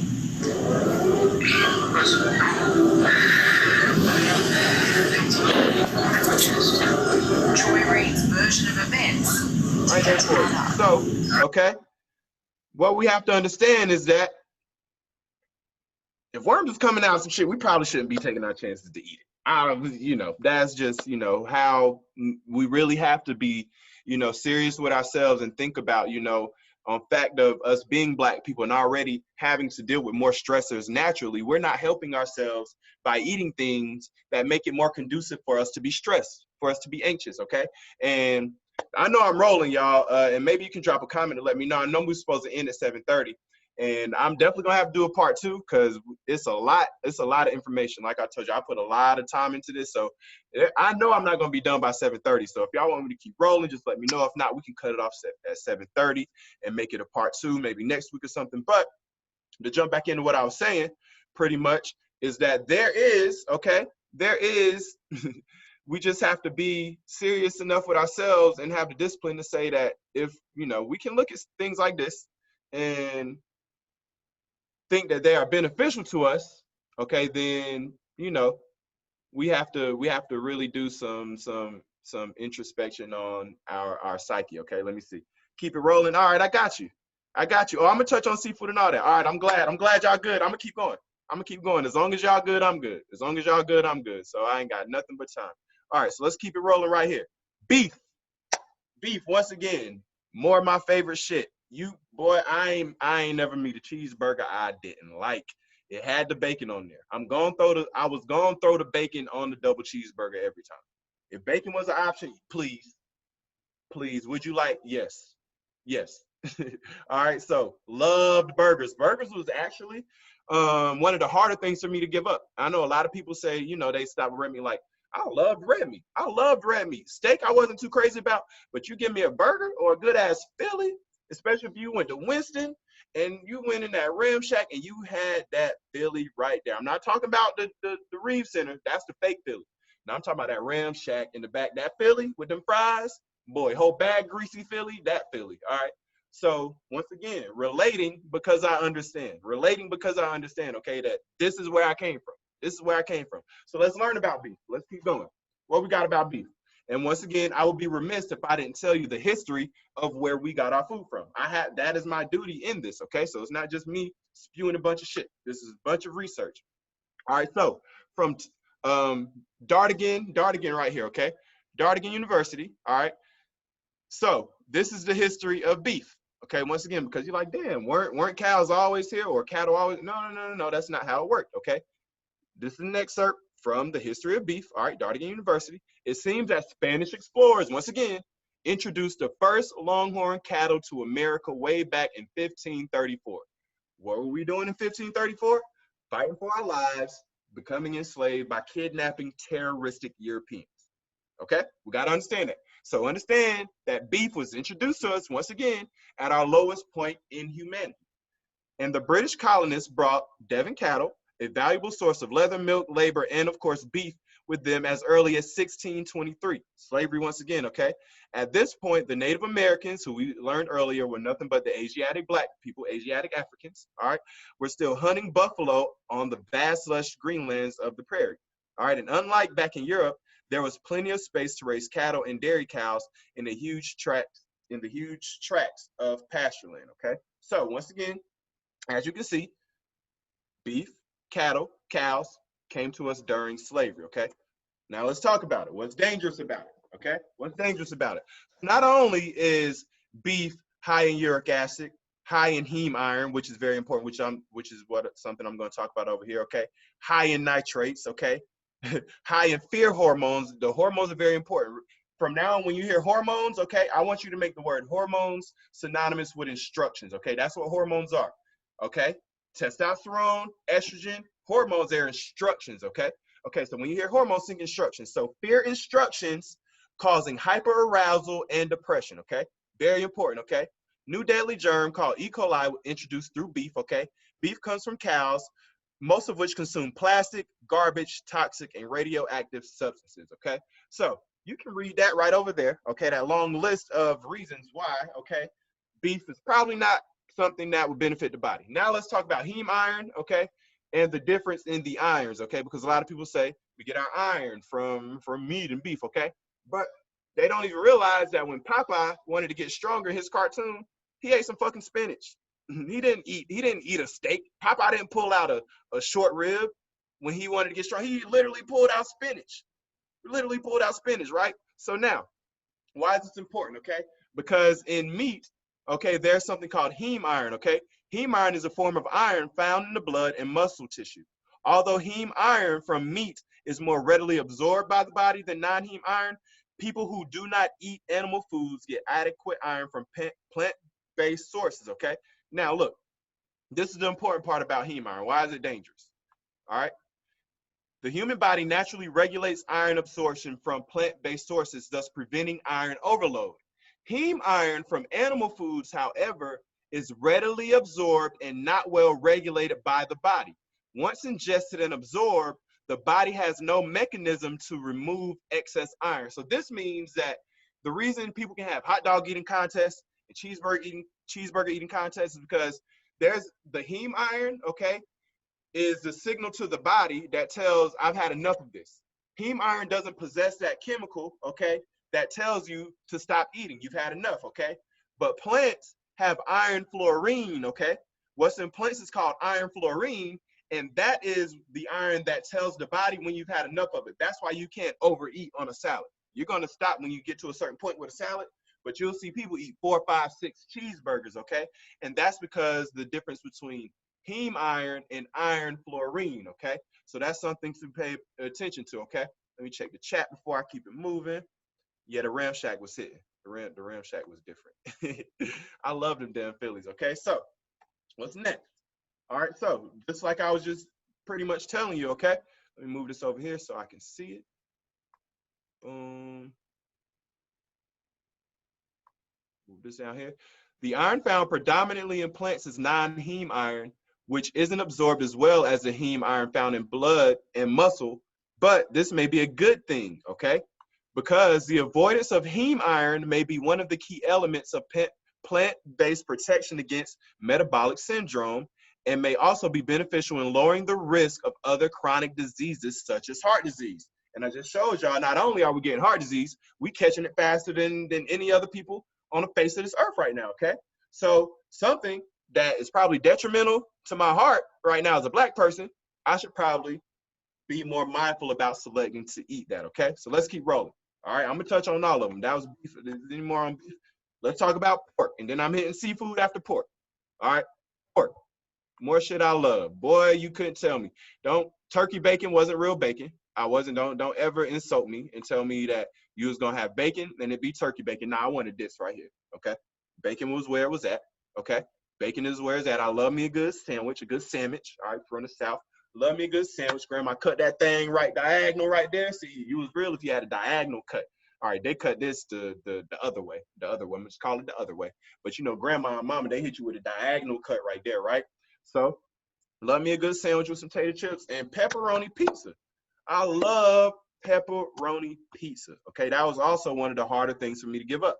Pepperoni pizza. All right, so let's talk about pork real quick. Boom. Let's talk about it. Let me see what I got before I go. The obtuse triangle cut. Right. You had to get the the obtuse triangle cut. Right. If Granny ain't hit it that way. All right, so let's talk about the history of pork once again. All right, let me tell you where pork came from, okay? And this is from the Arizona Farms Bureau, okay? These are the sources right here. All right, so I'm not just telling you shit just because I think it sounds good, all right? The true father of the American pork industry, according to history, was Hernando de Soto, okay? You heard about him in history class, him and Columbus and all that shit, right? They was cousins and some shit. Neither one of them was beneficial to us, whatever. All right, he bought a ship with 13 pigs on board to Tampa Bay, Florida in 1593. Dates are important because once again, what were we doing in 1593? Fighting for our lives, right? Which had an enormous impact. De Soto died 3 years later after arriving with his pigs, but in that time alone, they had multiplied to an estimated 700 pigs, okay? So, and it also goes on to talk about how Hernando Cortez brought hogs to New Mexico, all right, in the 1600s, okay? So, as we can see, once again, we got pork in slavery, okay? We got pork in slavery, okay? The problems with pork, let's talk about it, okay? First thing, if you Google, all right, take your time right now and you do it. If you Google, can pigs be poisoned? This is what pops up. I'm not lying to you. This is a screenshot of can pigs be poisoned, okay? And this is the reason. The importance is in the reason. Pigs and swines are so poisonous that you can hardly kill them, okay, with strychnine, okay, strychnine or other poisons. Swine and pigs have over a dozen parasites within them. All right, for example, tapeworms, flukes, worms, and trichinae. All right, there is no safe temperature at which pork can be cooked to ensure that they will be killed. All right, so strychnine. And I thought I went through all my my presentation and found the words that I was strychnine, but I did that on the fly. I like how I did that, and it's pronounced correctly. If I look at it, I had to make sure. You know how people be reading shit and they still pronounce it incorrectly? No, strychnine. All right, anyway, let's hop over here. All right, so swine flu in humans. According to the CDC, swine flu has not been shown to be transmissible to people through eating properly handled or prepared pork, okay? Pigs carry a variety of parasites in their bodies and meat. And one of the biggest concerns with eating pork meat is trichinosis, the trichinosis worm. I'm gonna show you about that in just a second, okay? I'm gonna show you the worms that come out of pork as well, okay? And according to the World Health Organization, Bill Gates, when you hear World Health Organization, think Bill Gates, okay? All right, think Bill Gates, and we're gonna talk about him too. All right, processed meat like ham, bacon, and sausage cause cancer. They're a carcinogen, okay? They are a carcinogen, okay? That means cancer causing. All right, let's look at this right here. Let me go back before we even get there. Once again, all right, so this was a challenge that was going on. I don't know if too many people seen this. This video is no longer than a minute, all right? But Coke brings out worms in pork. All right, so there's some people, they went to a grocery store, bought some pork, poured some Coke on it, and this is what happened. Let me show you what happened.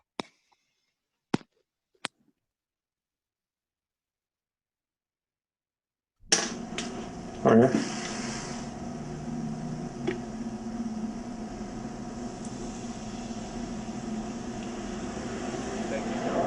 Yeah, come on now. not sizzling. Nothing at first.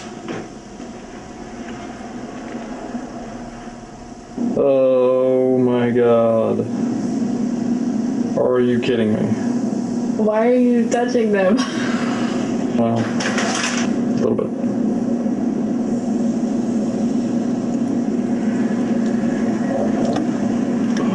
Fucking sick.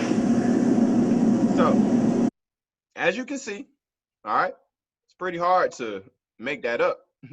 As you can see, we just have to ask ourselves simple questions like, if worms are capable of crawling out of something that I'm supposed to eat, is that something I should be participating in consuming? All right. We can talk about all the scientific shit we want, but it really boils down into that. Now, pork specifically, okay, is very nuanced because a lot of people don't know that a lot of things are made out of pork, even some things that they still consume and claim that they don't eat pork. All right, so let's talk about it. Let's talk about it, okay? And some of these things were a learning curve for me too. So right here you have pretty much the breaking down of how the industry, the food industry, the cosmetic industry, every industry pretty much uses different parts of the pig for different things. Check this out, bread. All right, a lot of bread. Fabric softener, fatty acids from bone fat gives color. Look at this, ice cream.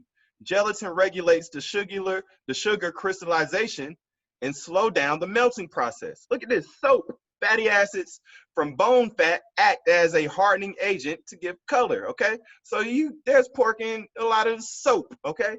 From fruit juice to shampoo to candles to energy bars to whipped cream, okay? You can look at all of these things, crayons, shoes, toothpaste. Think about that, toothpaste, right? These things have pork in it, and of course, they're given different code names once they're modified and compromised genetically, so we're not taught these things, okay? Let's take it a little further because although those things are important, check out a lot of the foods that have pork in them that we had no clue had pork in them. A lot of people will say, I don't eat pork, but then smash a whole pack of Haribo gummy bears. You eat pork. And I was one of those people too. That's something I had to learn, right? It's something because we're not really, taught to think that way. Like gelatin comes from pork. What do? They hard boil all the remains of the pig, okay? And then on top of it, think about when you boil some neck bones and that foamy shit forms on top of it, okay? That's where gelatin comes from, okay? So we look at toothpaste. You turn over the back of your Crest toothpaste right now. You will see an ingredient in it, okay? All right, that's pretty much the gelatin, okay? That is in Crest toothpaste. Even Doritos, not only do Doritos contain pork, Doritos, okay, also, crazy thing about a lot of things Doritos don't know, there's an ingredient in Doritos and Cheetos called, okay, guanylate, okay, guanylate, Guanylate, okay, and that is bat feces. So a lot of your favorite chips have bat feces in them, okay? Down to buns, the Kool-Aid, even Skittles, Starburst, and sugar, okay? All right, and marshmallows are predominantly made out of the gelatin of pork, all right? So let's keep that moving. Now let's talk about dyes. All right, since we're talking about pork, we done got into dyes, okay? So food dyes, all right? Because we're going to talk about our babies now, right? So we got little Johnny, and we don't understand why Johnny can't focus. Johnny won't sit down and read for 20 minutes. Johnny doesn't seem to follow multi-step instructions. Johnny doesn't know how to regulate his emotions, any of that, right? And the reason little Johnny can't do that shit is because we feeding stuff little Johnny's brain can't take, okay? We're getting little Johnny high and drunk off the cereals, which are, if we look down at here, okay, we know Kellogg's Fruit Loops are 100% GMO, and not only Kellogg's Fruit Loops, any of the brand of Kellogg's, all Kellogg's cereal is 100% GMO, okay? But did you also know that all 4 food dyes in the cereal are banned in other countries because they were found to be unsafe? So look down here, anytime you flip over a package and you start seeing colors and numbers, put that shit back. Red 40, blue 2, yellow 6, blue 1. Let's talk about it, all right? So let's start with it, all right? Blue 1, found primarily in baked goods, beverages, and cereals. It caused kidney tumors in laboratory mice, all right? Yellow 6, used in beverages, desserts, gelatin, candy, and even sausage, okay? Found to cause adrenal tumors and trigger severe hyperactivity in children. Yellow 5, that's the Cheetos right here, right? Found in any number of baked goods, cereal, gelatin products, and dessert powders, causes severe hypersensitivity and triggers hyperactivity disorders and other behavioral issues in children. So you don't know why Johnny jumping off the top rope like he got them Stone Cold Steve Austin. You don't know why Johnny just take off full speed and run into the wall.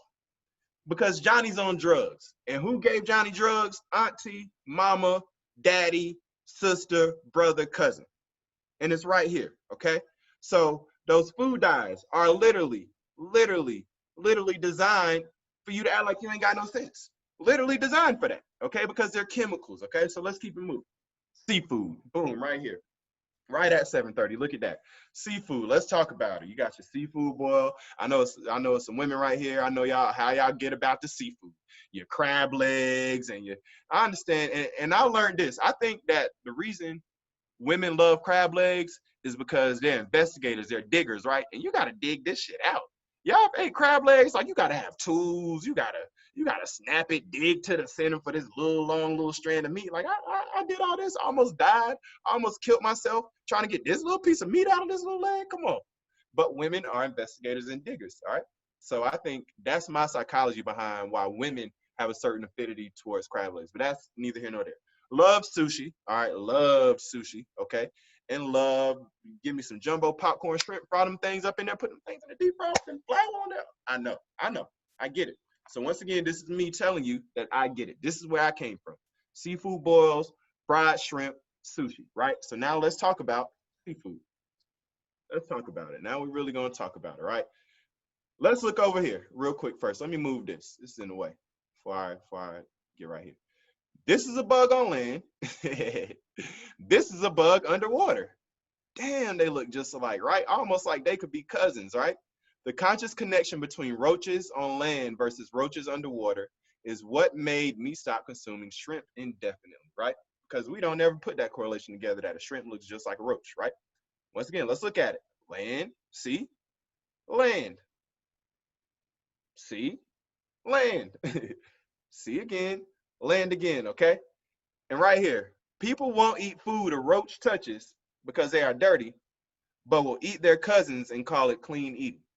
Think about that. People won't, you let a roach crawl on some shit. Let a fly touch it, right? It's dirty now. But you'll eat the roach. That's like eating the roach. That's like saying I ain't gonna eat the food the roach landed on, but I'm gonna eat the roach.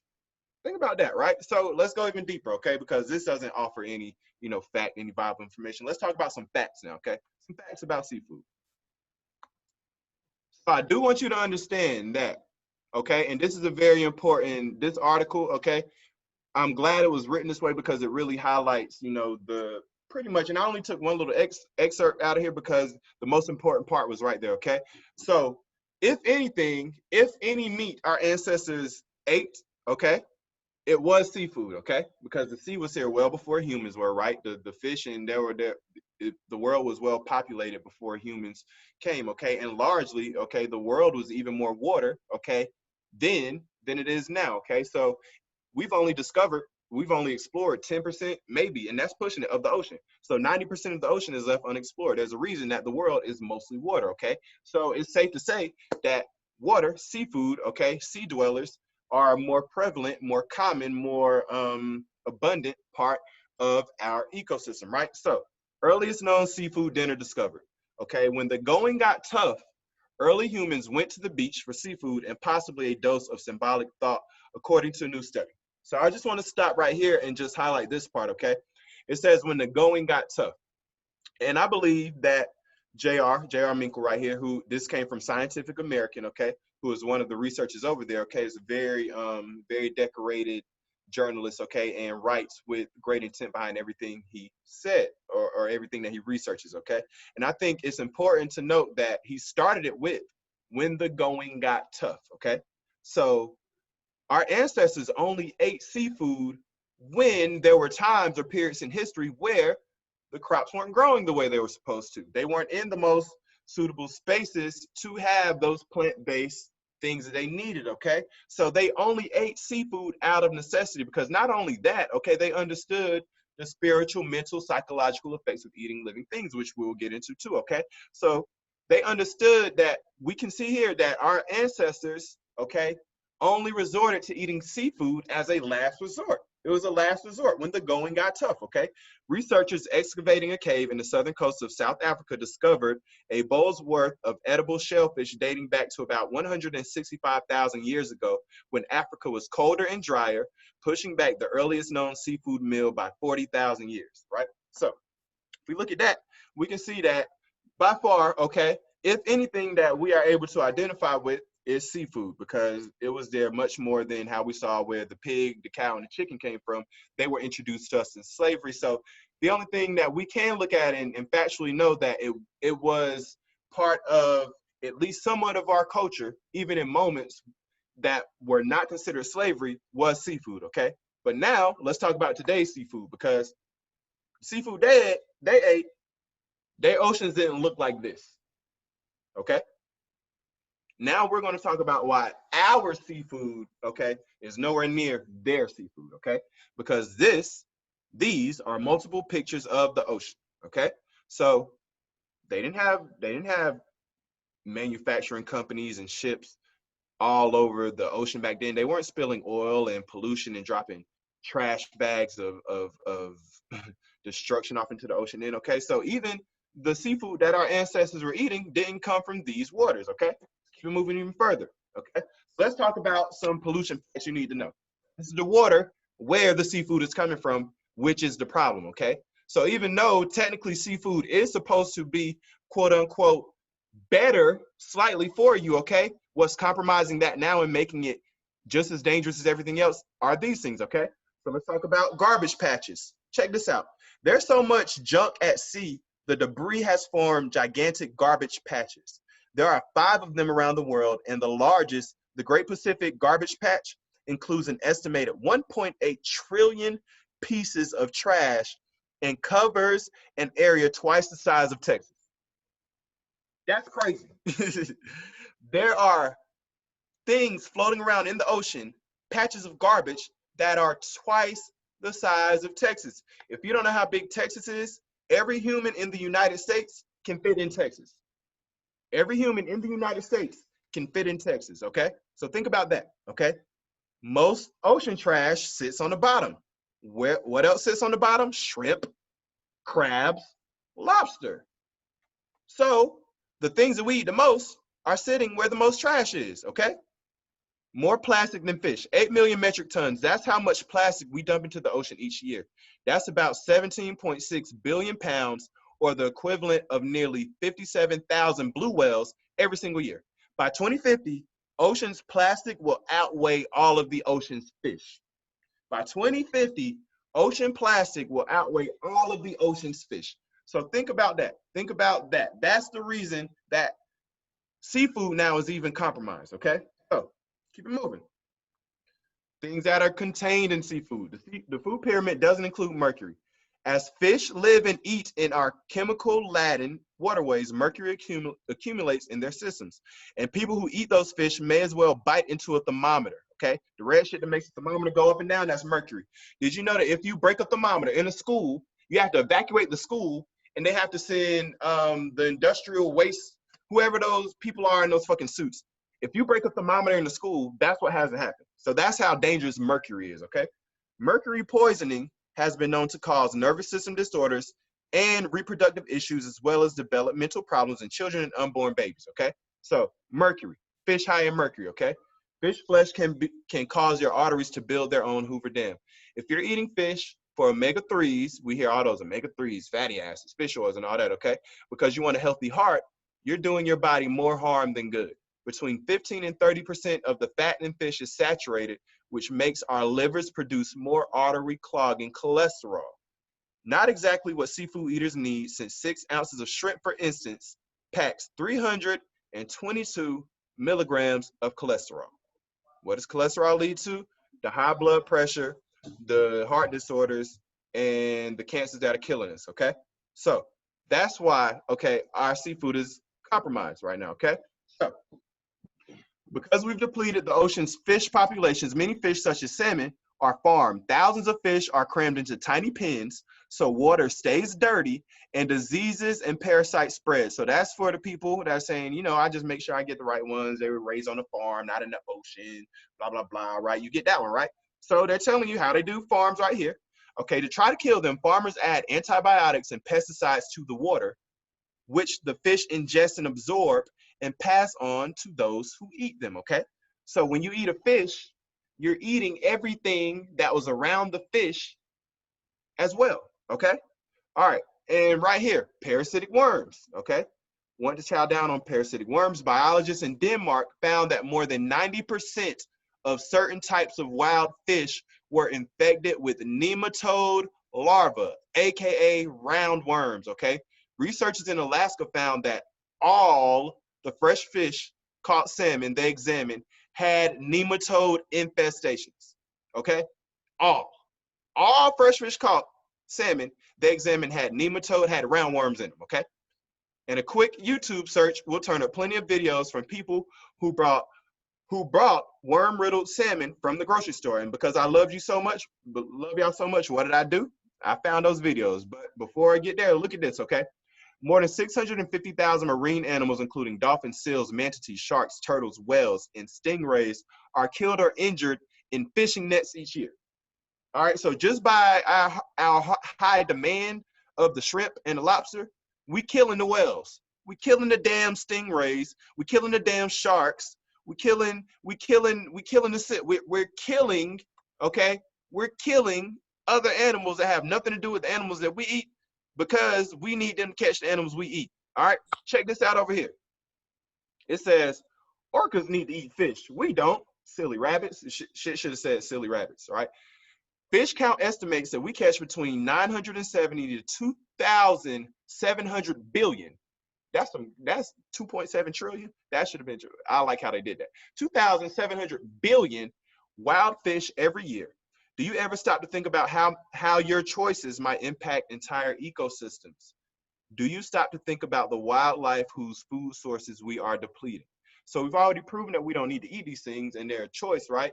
So now we have to take into account of all the other things in nature that we are hurting, okay, with our habits. All right, so let's keep it moving. Oh, I saw a comment. Before I do that, let me check the comment right here. Boom. I'm rolling now, y'all. I think I'm gonna do is a 7:40. I'm gonna go until 8, and then I'm gonna do a part 2 because there's so much here, y'all. I know I love crab legs. I know. Can all of this be reversed by not eating the dyes anymore? I'm pretty sure. I get towards the end, I'm going to talk about how different herbs you can use to decalcify, detox, and yeah, all these things can be reversed. Okay, all these things can be reversed, just like diseases can be reversed. Okay, it comes through the proper eating, pretty much the proper eating discipline. All right, so now back to what I was telling y'all. Right, let's look at this. Shopper horrified by worm crawling in salmon, salmon, right? So check this out. I'm gonna show this. Check this out right here. What was your reaction? Well, that's disgusting.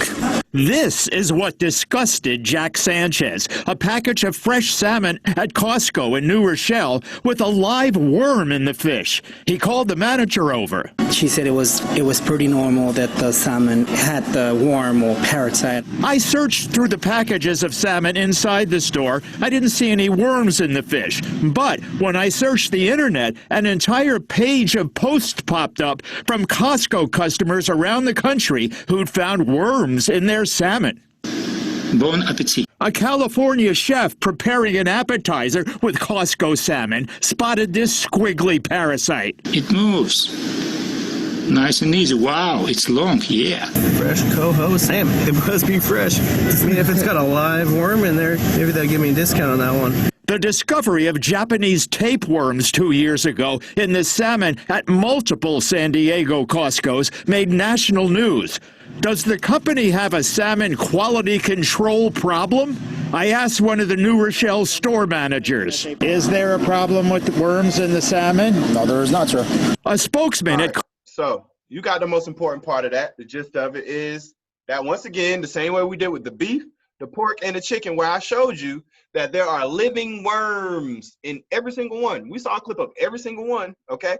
We have to ask ourselves if that is even the potential, or that has the potential of being in anything that we're eating.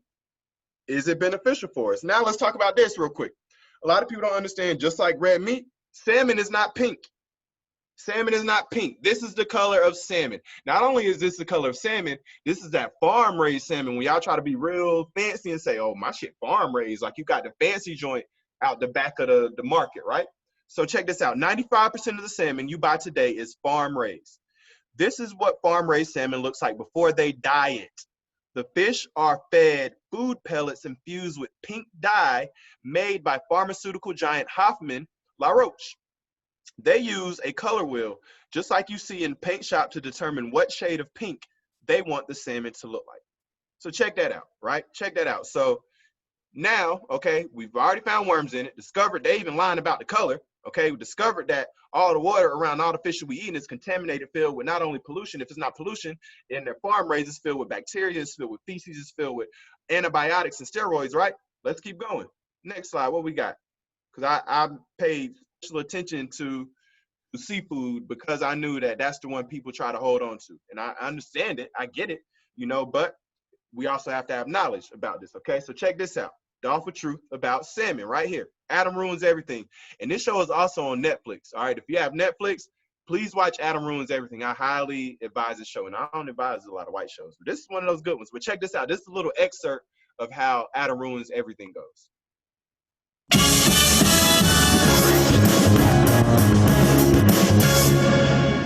The awful truth about restaurants is that often the food you order isn't the food you get, especially when it comes to seafood. I will have the salmon. Yeah, I love salmon. Oh, what color do you like it? The color that it naturally is? In that case, here it is. Oh my God, that's so gross. Nearly all farmed salmon actually starts out a sickly gray color. I just need a change. In the ocean, wild salmon turn pink because they eat krill, but farmed salmon are fed kibble made of chicken fat, soybeans, and ground up feathers. My diet is ruining my complexion, but I just can't stop. Manufacturers then dye the fish pink to make it more appetizing to unwitting consumers. I love it! The funny thing is, salmon would actually be a lot cheaper if it weren't dyed, but we just gotta have pink fish. Huh? No! I was gonna go to school! Yuck. Well, I'll order wild salmon from now on. Actually, even when the menu says wild salmon, a lot of the time you're getting farmed salmon, and you just don't know it. Fine. Tuna. Oh, don't even get me started on tuna. Nope. I said, don't even get me started on tuna. What's wrong with tuna? It's what I order. I have to know. Chances are it wasn't tuna. The mislabeling of fish is rampant in the restaurant industry. A study by Oceana found that 59% of the tuna they genetically tested from grocery stores and restaurants wasn't tuna at all. In sushi restaurants, the number was 74%. Oh, God. What is it? Is it little bugs? Oh, no, it was just other kinds of fish. Usually a snake mackerel called escalar.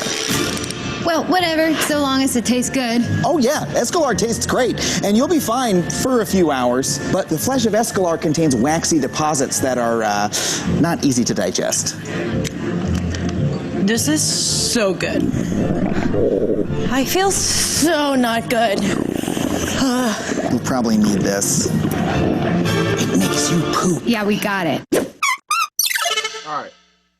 So, as you can see there, all right, even with the seafood, niggas is lying in the restaurants, right? They telling you got salmon and you think it's wild and all this extravagant stuff, and they just throwing the Escobar fish on there. You see the Escobar? Why they do Nas like that? They threw the Escobar fish on there. So we can see, okay, some of the tricks that they play on us with seafood. Same thing with red meat, the steak, the burgers, okay?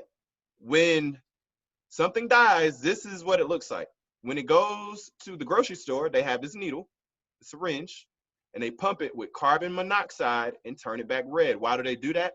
Because the brain will associate the red with more fresh, more appetizing meat, versus if we saw dull, gray, dark meat, we would be less inclined to want it, even though this is what it really looks like, Okay, so that's why they do that. That's why they do that. All right, eggs. Let's talk about this. Now I had somebody, I think it was somebody in the waiting room I needed. All right, we good. Eggs was tough for me. Eggs was tough for me. After I stopped eating meat, I let go meat pretty easily, but eggs and cheese. Now we're getting into dairy, okay? Eggs and cheese were tough for me. I'm not even gonna lie.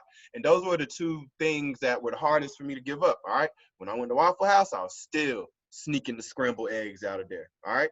When I, with the cheese, you know what I mean? So let's talk about eggs, all right? And it's been about how long for eggs and cheese for me? Almost a year now. So even a whole year after me stop eating meat, okay, eggs and cheese has such a strong hold on me, okay? But check this out about eggs, okay? Eggs are so unhealthy that by law, it's illegal to advertise them as healthy or safe, okay? Because when you want to break it down, okay, it's called an egg, but call the shit what it is. It is an aborted baby chicken fetus. It's aborted baby fetus. That's what it is, okay? One egg has the same cholesterol as a Big Mac plus over 60% saturated fat, all right? So everything shoots up when you eat eggs. Cardiovascular disease, diabetes, 68%. Prostate cancer, 81%. 5 times increased risk of colon cancer, okay? So eggs are arguably the most abused animals in the world. Egg-laying hens, okay? Nearly all of them are raised in factory farms where 100,000 or more are crowded into big sheds, with each hen spending her entire life in a space that is smaller than that of the screen of an iPad. So that's where these eggs are coming from. These eggs, these hens not running around happy with happy hormones running through their body, which if we have time, we'll get to the hormones, okay? So they're stressed. A lot of cortisol right here. A lot of cortisol. So you're eating stressed eggs on top of that. Not only we eating eggs, we eating stressed eggs. That's what I was eating. I'm eating stressed eggs from the Waffle House. All right. And another thing right here, check this out. Eating 1 egg per day is just as bad as smoking 5 cigarettes per day for life expectancy. Okay, because it's so high in the cholesterol and the saturated fat that it does the same thing that a cigarette does to the heart. It does the same thing. It does the same thing, okay? So eggs are literally going straight to the heart whenever you eat them, okay? Going straight to the heart, straight to the lungs, straight to that area, okay? So let's keep going. That's eggs for me. Now, eggs, prostate cancer. More than 2.5 eggs per week increases the risk of prostate cancer by 81%. 81%, that's crazy. 3 eggs per week significantly raises the risk for arterial plaque formation, okay? So you plaque around the heart, making it harder for the blood to move through the body, okay? More than 5 eggs per week increases colon cancer by 42%. So as we can see, whenever we eat eggs, all these shoot up, right? So another reason. Now let's keep it moving. All right, so check this out. 60 seconds why eggs are so unhealthy. All right, why eggs are unhealthy. You can read this on the side, but check this out in 60 seconds because it helps hearing from other people.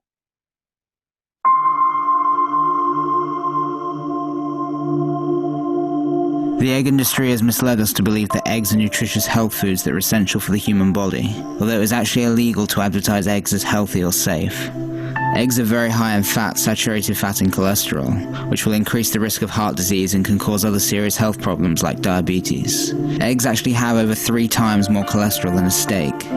Because of their naturally occurring salmonella, eggs are unsafe for human consumption, and it's estimated that more than 140,000 people a year are affected by salmonella poisoning.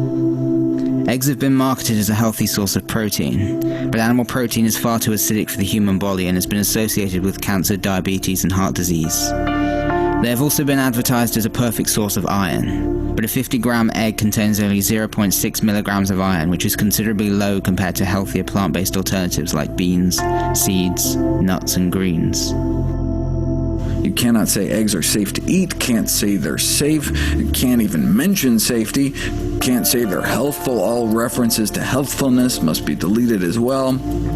Fortunately, there are many egg-free alternatives, and a whole foods plant-based diet can provide all the essential nutrients for long-term health. All right, so let me stop it here, and I want to freeze it back on here and once again offer solutions, because one of the hardest things is, even if I was like, okay, I'm gonna give up eggs, but it's like I like to cook, right?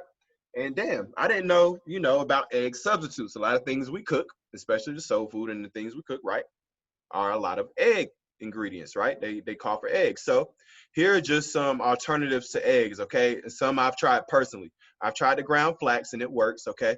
You want to ground flax with some water, 1 teaspoon and 1 teaspoon, okay? Will replace an egg. I've never done it with the bananas. I've never done it, and I've done it with the chia. I've never done it any of these ways, but I would imagine, especially depending on what you're cooking, okay, that these could replace eggs. But ground flax, definitely get a bag of ground flax. You can get it anywhere, and it's inexpensive, okay? And that you can use that as an egg substitution, not actual scrambled eggs. You can't make scrambled eggs out of ground flax, all right? But, you know, the egg itself, you know, is one thing. And just like I said, I was there, and I had to let it go. Once I knew better, I had to do better. That's what shit is all about. That's what life should be all about. You know better, you do better, okay? So I let it go. So now let's get into, and this is just basically a synopsis of things, you know, to help with the summation of when you stop eating meat, what happens? You improve your heart health, all right? Protect yourself from cancer, lose weight, all right? Your acne improves. You get relief from rheumatoid arthritis, all right? You keep your blood pressure low, okay? Over here, vegetarians and vegans live on average 6 to 10 years longer than meat eaters, okay? Meat eaters are twice as likely as vegetarians to develop heart disease. So as you grow, and as we grow older, okay, and especially us, you know, that we're sitting here talking to, we're of the same age range. We really have to start thinking about children. We want to be here to see our children graduate high school, go to college, be here through their adult lives, okay? And one of the scariest things we can do is take ourselves away from our loved ones, our children, our family and friends, sooner than we have to, up to a whole decade. You could lose a whole decade with the people you love because of what you eat. Think about it that way. You could lose a whole decade of time with your son, daughter, mother, aunt, grandma, okay, just solely based off your food decisions. And once we start thinking about how this correlates into life, okay, and the residual effects, it makes more sense, because I don't want to lose that decade with my son. You know what I mean? I don't want to lose that decade with my mom, with my brothers. I want to preserve as much time as I can with that, all right? So, is there a substantial correlation between Neanderthals' violent behavior and their meat-heavy diet? Of course, 100%, Simone. And check this out. This is how, and I meant to put this slide in here. I ain't have enough time, but there's a 100% correlation between violence and food consumption, because think about this. If I told you there was a cookout in the Whole Foods and I told you a shootout happened, where would you think the shootout happened? Damn sure not in front of the Whole Foods. If I told you there was a robbery and there was a McDonald's involved and there was a Trader Joe's involved, where do you think the robbery happened? At the Trader Joe's, right? So we can make, I'm sorry, at the at the Trader Joe's. Niggas ain't robbing at the Trader Joe's. At the McDonald's, right? So we can make the correlation between decision-making, violence, and food choice. That's why all the chicken spots and all the pizza spots open to 2, 3, 4, 5, 6 o'clock in the morning in our neighborhoods. And when you go to the places, the gentrified places with the healthy eating, you're not gonna find no chicken spot open at 2, 3 o'clock in the morning, right? So yes, there is a direct correlation between violence, our mental state, and the food we eat, okay? And think about it that way. It's crazy, it's really crazy. Yeah, and they want to tell us we can just stop black on black crime. Exactly, right? So we got to be aware of these things. That's why we got to be aware of these things, so that we can make these decisions, so we can change these chicken shacks into little vegan shops, right? So we can change the sit-go where they serving you the gizzards and the wedges, right? We can change that into something black owned that's more suitable for us. So that's why we got to know these things to change it, right? So let's keep it moving. Milk. Let's go to milk. Milk does the body good, right? Milk, that's what we've been taught growing up. They still drink milk at my school. I teach kindergarten. They pumping milk all the time, right? So did you know that milk, all right, is allowed to have 24,999 live bacteria in it before the FDA says it has to be pulled off the shelf?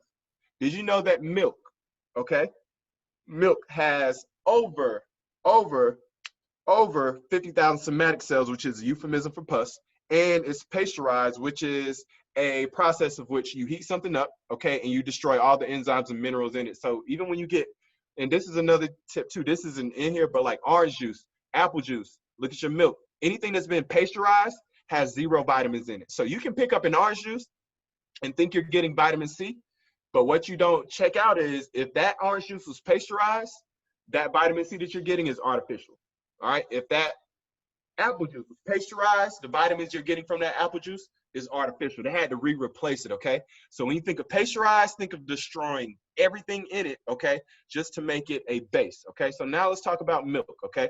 Because we've also been taught milk makes the body stronger. Not only does milk make the body weaker, because it's supposed to be accompanied by magnesium, okay, one-to-one correspondence. Anytime you take calcium into the body, you're supposed to take magnesium, but we're not taught that. We're just taught calcium, calcium, calcium, milk, milk, milk, okay? So let me show you, let me go back. Let me show you a little bit about milk and how milk, and just like any other milk, okay, any other breast milk, because milk is just baby food, all right? We got to really think that way. Milk is baby food, so cow baby food, let me stop calling it milk.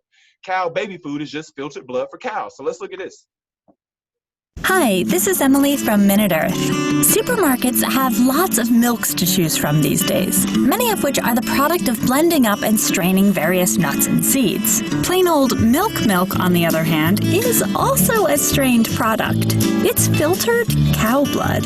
As weird as that seems, all mammal milk is made from blood because blood contains lots of nutrients and baby mammals need lots of sugar, fat, and protein to grow complex brains and bodies. But mammal mamas can't just open an artery. That would be dangerous. Plus, most of the useful nutrients in blood are too dilute, and blood has too much iron for most babies to process. This is where the mammary gland comes in. It's full of thousands of tiny sacs whose walls have special cells that grab water and nutrients from passing blood, do some chemistry on them, and pass them to the inside of the sacs, where they mix together to become milk. When a baby starts to suckle on the teat, its sucking pattern tells the mom's brain to release the hormone oxytocin, which attaches to the sacs, causing them to squeeze out the tiny droplets of milk into the baby's mouth. Each mammal species tailors its blood-filtering recipe to the needs of its babies. For example, to help their Arctic-dwelling pups pack on the blubber, hooded seal moms produce a milk with 15 times the fat of cow milk.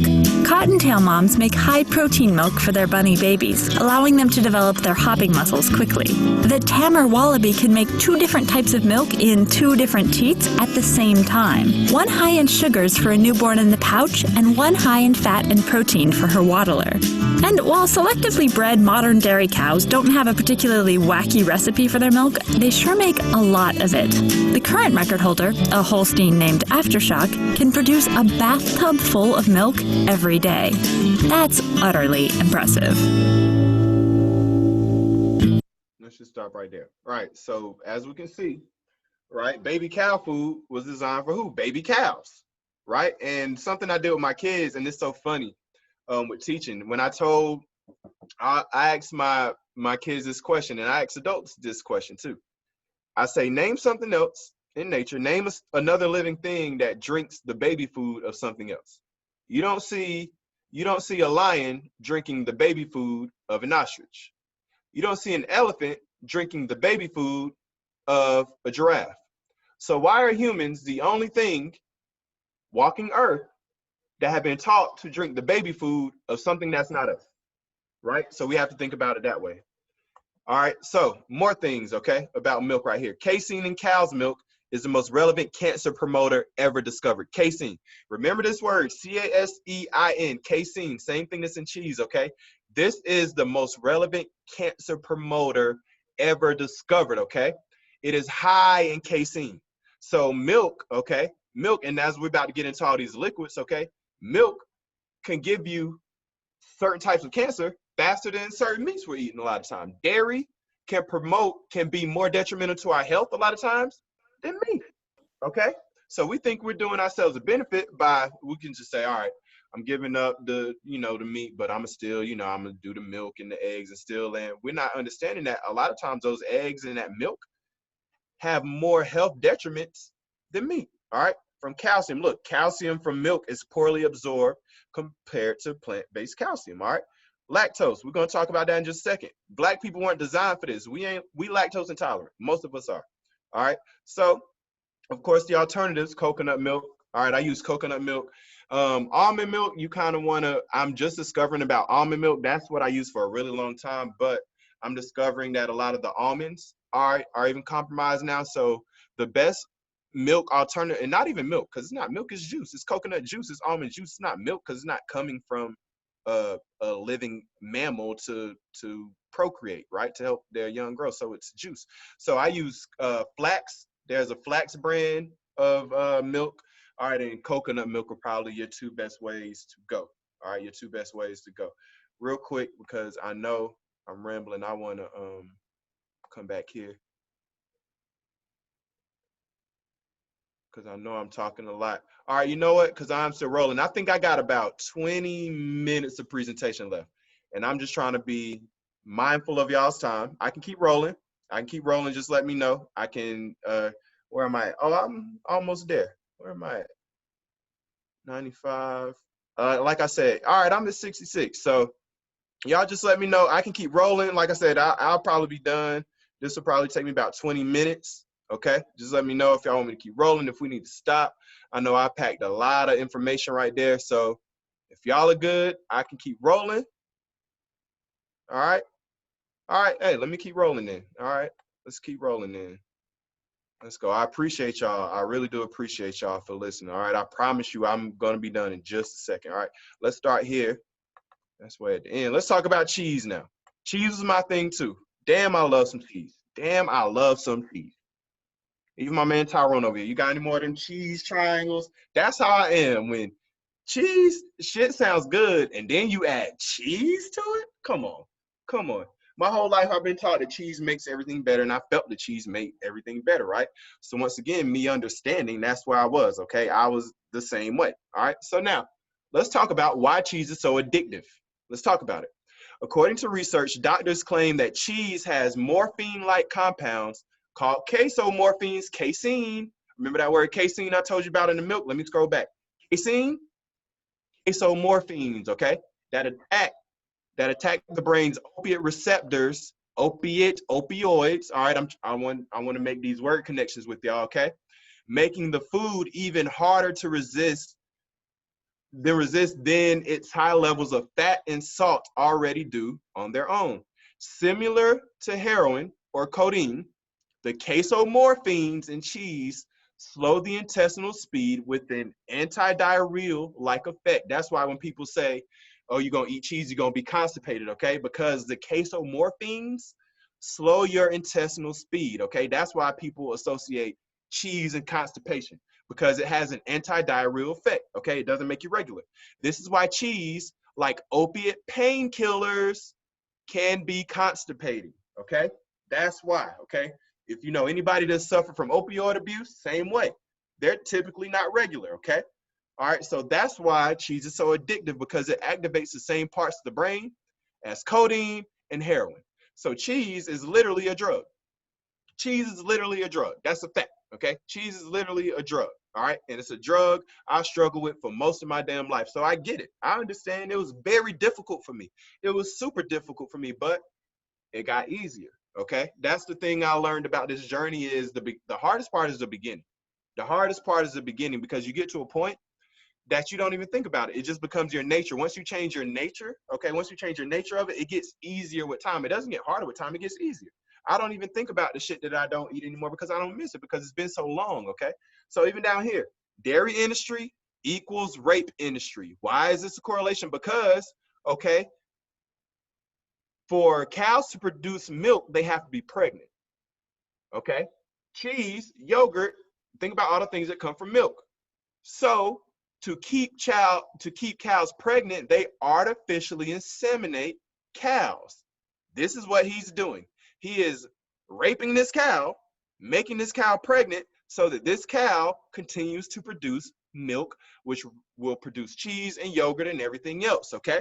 So dairy industry equals rape industry. Why? Because this nigga right here is clearly not a cow. Why is he impregnating a cow? Okay, so that's why. That's why. So let's keep it moving. African Americans and lactose intolerance. All right, so check this out. Approximately 75% of African American population is lactose intolerant. That's all I wanted you to see right there. The important part is if you sit around 4 niggas, 3 of y'all are lactose intolerant. Okay, so check this out even. Lactose intolerance is caused by a deficiency in lactose enzymes in the intestine.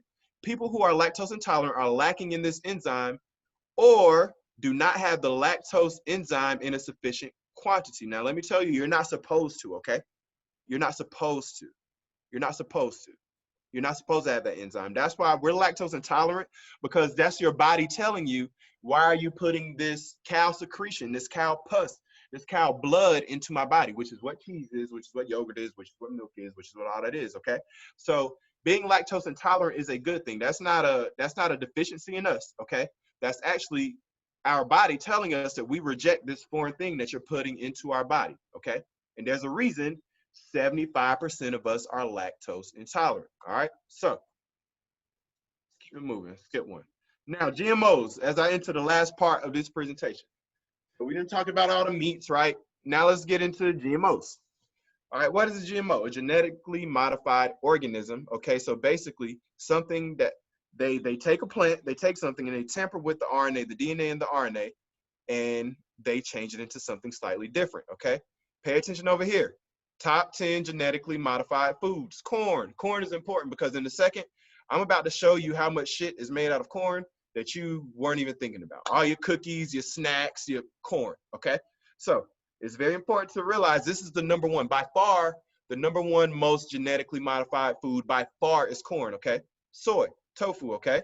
All right, then you got the papaya, the rice, okay? Potatoes, tomatoes, dairy products, all right, and peas, okay?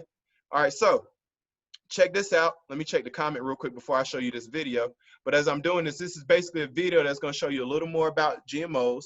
All right, did you already cover it? No, I didn't. I got you. That's at the very end. I didn't cover the spiritual connection, but I got you. So check this out. This is only a minute about GMOs. Minute 50.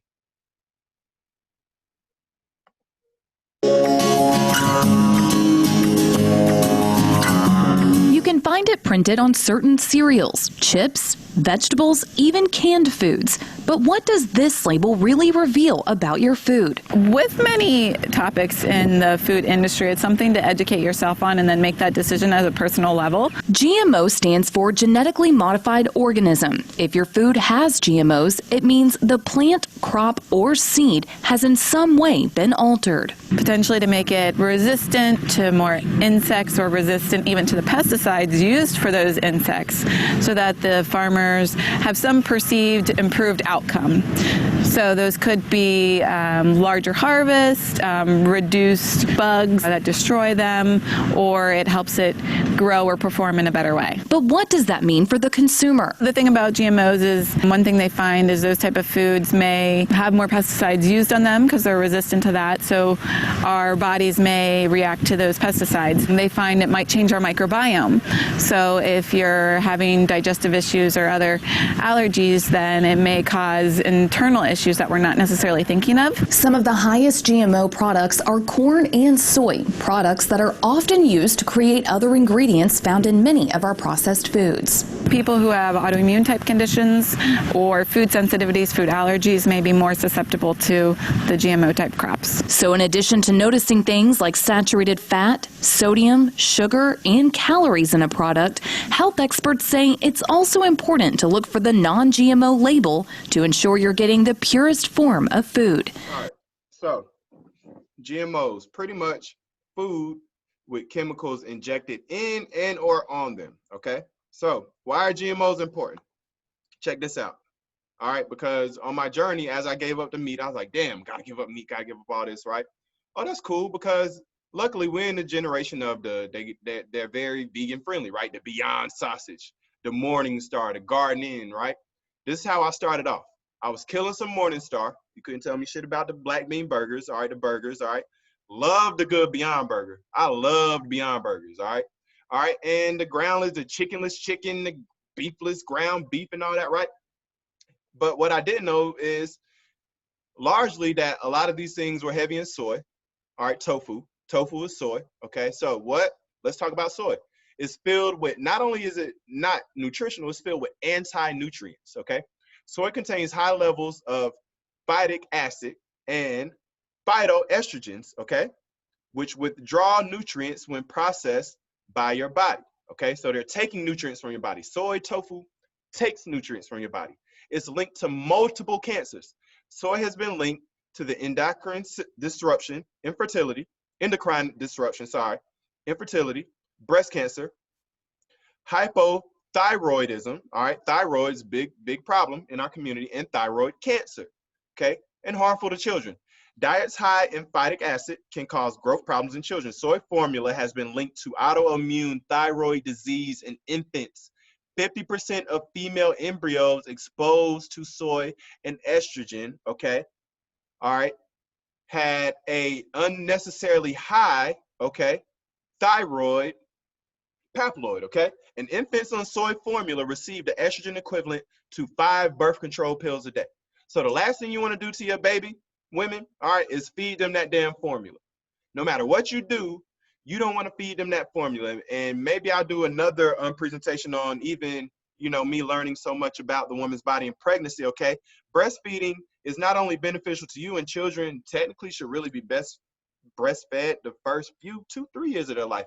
And the reason, not only for them, all right, and the colostrum fluid that's in the breast that gives them their immunity strength, right, that gives them their ability to strongly replicate and uphold their DNA, okay? What happens with the woman when she's pregnant is when the baby comes out, the uterus shifts in a woman, which is why the baby comes out head first. He's not that way naturally in the woman's body, but when the baby is about to come out, the uterus turns so that the baby can come out head first. That's why babies are born head first. What breastfeeding does is when your child attaches to the nipple, it starts slowly turning your uterus back into place. So what you'll find is women that don't breastfeed typically have back problems, kidney problems, okay? And they don't understand it. They're walking around with a uterus that's out of place because they didn't breastfeed or breastfeed for long enough, okay? So that's something to even think about, all right? And from soy and tofu, look at all the shit that soy was never meant, all right? When George Washington Carver pretty much created the soybean, this is what he wanted to use it for: soap, crayons, oils, paint, graffiti remover, fire extinguisher foam, wallpaper, soap, waterproof goods, rubber. It wasn't meant to be food, okay? That's why a lot of people go vegan and they think they're doing the body good by eating this shit. And they're not only are they not doing their body good, they probably would have been better off eating regular meat before this. Why? Why do I say that? Let's go to the next slide. Because I love the good Beyond Burger, right? Check this out over here. I want to go to these words first.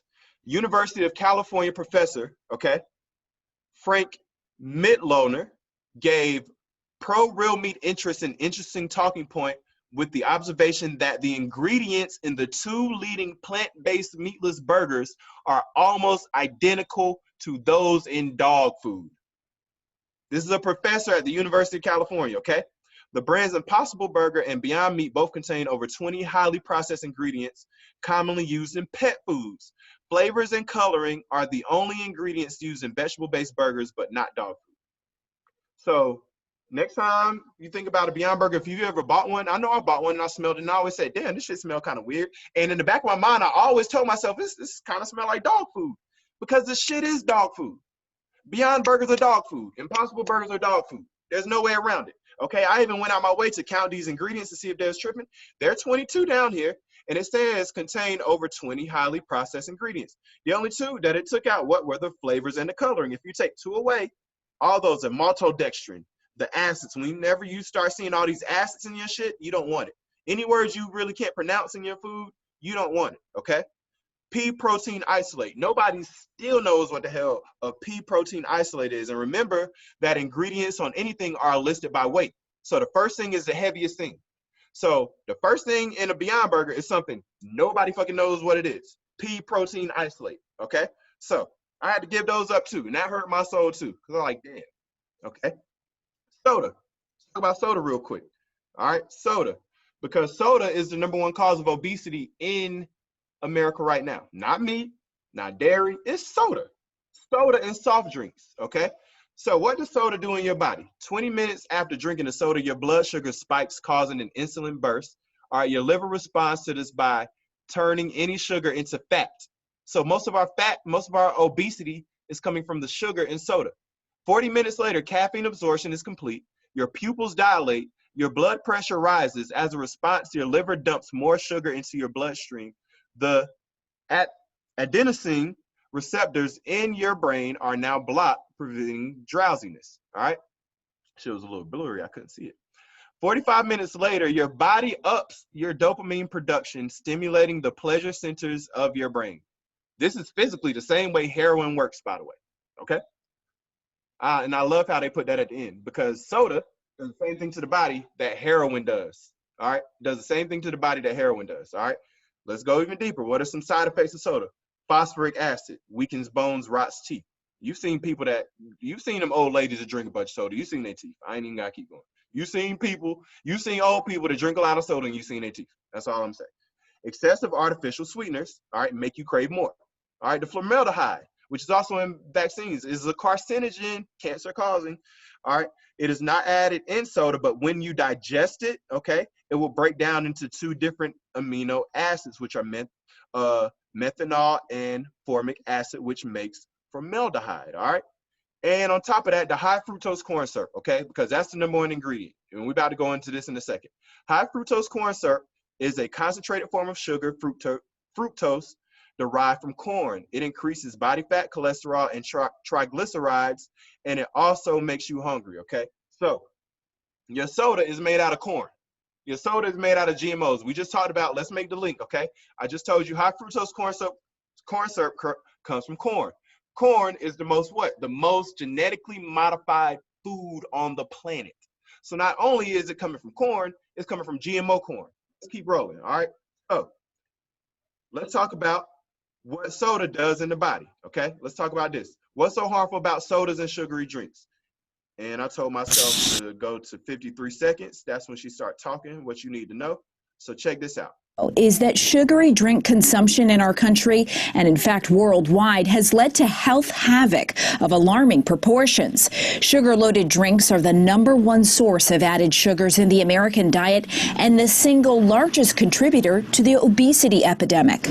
As a result, preventable type 2 diabetes rates, even among teenagers, are through the roof. All the epidemiological studies show consuming added sugar or sugar-sweetened beverages is associated with increased risk of disease. Dr. Kimber Stanhope is a lead researcher at the University of California, Davis. She and her team have spent the past decade and a half studying the effects of liquid sugar. It is very difficult for somebody who has gone their whole life eating a high sugar diet and they're still feeling fine to instantly believe that sugar could have adverse effects.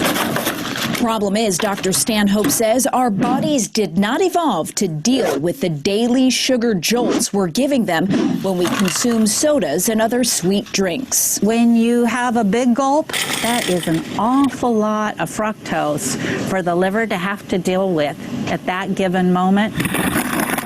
And what's a system to do with too much sugar? All you have to do is look at our bodies. We turn it into fat. So check this out. Here's what happens when you dump liquid sugar into your body. Within 20 minutes of downing a soda, the sugar in it causes a spike in the amount of sugar in your blood. That quick surge in blood sugar overwhelms the body's ability to use all the sugar you just gave it, so the liver converts it into fat for storage. The result over time and continued consumption? It's the fat around the internal organs, around the liver, around the kidneys, that is associated with increased risk for cardiovascular disease and diabetes.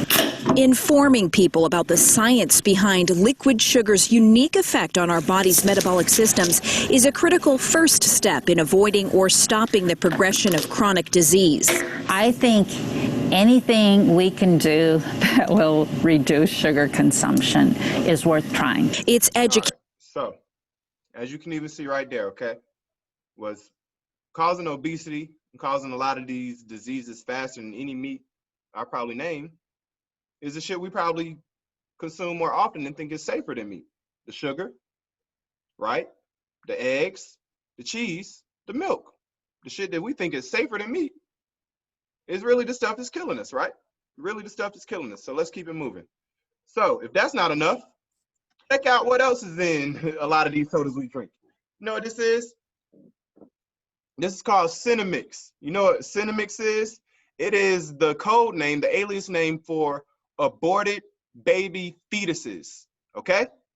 So they put aborted baby fetuses in not only a lot of your sodas, but let's see some other shit that they put in, All right, not only the Mountain Dew, the Aquafina, the Tropicana, the Dole, the Frito-Lays, the Doritos, the Cheetos, the Ruffles, the Gatorade, the coffee. Let's keep rolling. What else? Some shit down here we see. Honey Maple Log, Capri Suns. Okay, Capri Suns. Think about how many times we give our kids Capri Suns. All right, Nesquik. Even go down, even in food, Hot Pockets, Lean Cuisine, Stouffer's, cereals. Look at this, Cookie Crisp, Nesquik. All right, like look at that, ice cream. Aborted, they put aborted baby fetus cells in a lot of your favorite foods. That's a fact. That's a fact, and this is called Cinemix. It's right there for you, okay? And a pro-life group kept up with this. They monitored the use of cells from babies victimized by abortions. Is highlighting a biotech company, okay, in which it says procedure. It produces artificial flavor enhancers using aborted fetal cell lines to test their products, okay? So that's the name of the company that is using aborted baby fetus cells in a lot of the stuff that not only we're drinking, but we're giving to kids. We're giving this to kids, all right? So check that. That's crazy, right? That's crazy. That's crazy to think, right? But we can't put nothing past those same white people I showed you, fried up Nat Turner and used him for grease and used his skin for shoes. We can't put nothing past them. We can't put nothing past them. I just showed you that we're under their education system. So we've been taking on their culture, all right? So let's keep it moving. Let's keep it moving. Look at this. Check this out. I hope my shit not in the way, but I want you to look at this. Look at the branches first. Start big, right? We got Kraft, Coca-Cola, PepsiCo, Kellogg's, General Mills, right? Wrigley, even Johnson & Johnson has snuck their ass up in here, right? So these are the big umbrellas, right? Now find some of your favorite stuff. I know some of y'all probably see some of your favorite stuff right here. I see some of the shit I love. Look, you got Kool-Aid over here, Del Monte. You get the fruit from Del Monte, right? It's where you get all your little canned fruit from, right? Gerber is down here. Even down to detergents. Look at this: Tide, Dawn, Cascade, Downy, Zest, Ivory, Cheer, Gain, Bounce. Look at this: Crest, Scope, Oral-B, Mr. Clean. What we got over here? Pop-Tarts, Juicy Fruit, Big Red, any Wrigley's gum, any gum. Okay, I'm gonna show you why this matters right here. Pizza Hut, Taco Bell, Captain Crunch, all the cereals, all the chips, all the canned Oreos. Okay, I'm about to tell you why this matters. Hold on, let me check this comment before I go in, because I'm finishing up. So I'm going and I'm gonna just show you. Yeah, not the oatmeal guy. Yeah, the oatmeal nigga, him too. He on where? Quaker. Yeah, right here. Checks. Look, Taco Bell, Pizza Hut, KFC. Why is this important? Because all of these, every company you see right here, all this is owned by one company. They provide the things that make this one company, and the company's name is, let's keep rolling, Monsanto, which is now Bayer. Who's Bayer? The niggas that give you the goody powders, Bayer? Yeah, they bought Monsanto. So now what used to be called Monsanto is under the umbrella of Bayer. But check out what Monsanto started as, okay? All right. It was a publicly traded American multinational agrochemical and agricultural biotechnology corporation, okay? So they started off with chemicals. Agrochemicals are like pesticides, shit you put on crops to keep them from being destroyed. That's what Monsanto started as, okay? So I wanted to highlight a few things in here right here, okay? So check this out. 1961 right here, Monsanto creates an agricultural division that manufactures Agent Orange, which is later banned. What Agent Orange was, okay, was during the Vietnam War, okay?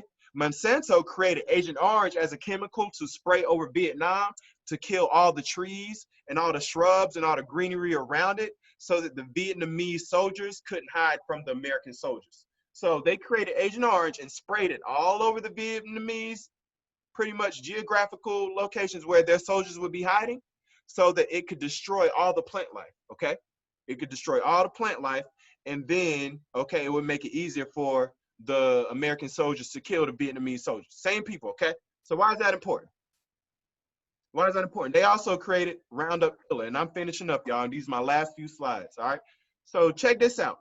Monsanto ordered to pay $289 million as jury rules weed killer cause man's cancer. So they created the Roundup weed killer. This man, Dwayne Johnson, got $289 million off them because in their weed killer, there's so many pesticides and chemicals, okay, that it gave that man cancer. The same niggas right here right here, Kraft, Nestle, Coca-Cola, right here, make the same thing. Make it make sense. M&Ms, the niggas that give you M&Ms from, let me put on my promoter voice. Oh, even Ben and Jerry. I didn't even see Ben and Jerry's down here. Come on, we can keep looking. Every time you look at this, you get a little sicker because you see some shit you use, right? Dove, niggas and put Dove. I know women, Dove. I hate Dove. I hate Dove. I hate Dove. Cheez-Its. Every time. So let me put back on my, I'm almost done.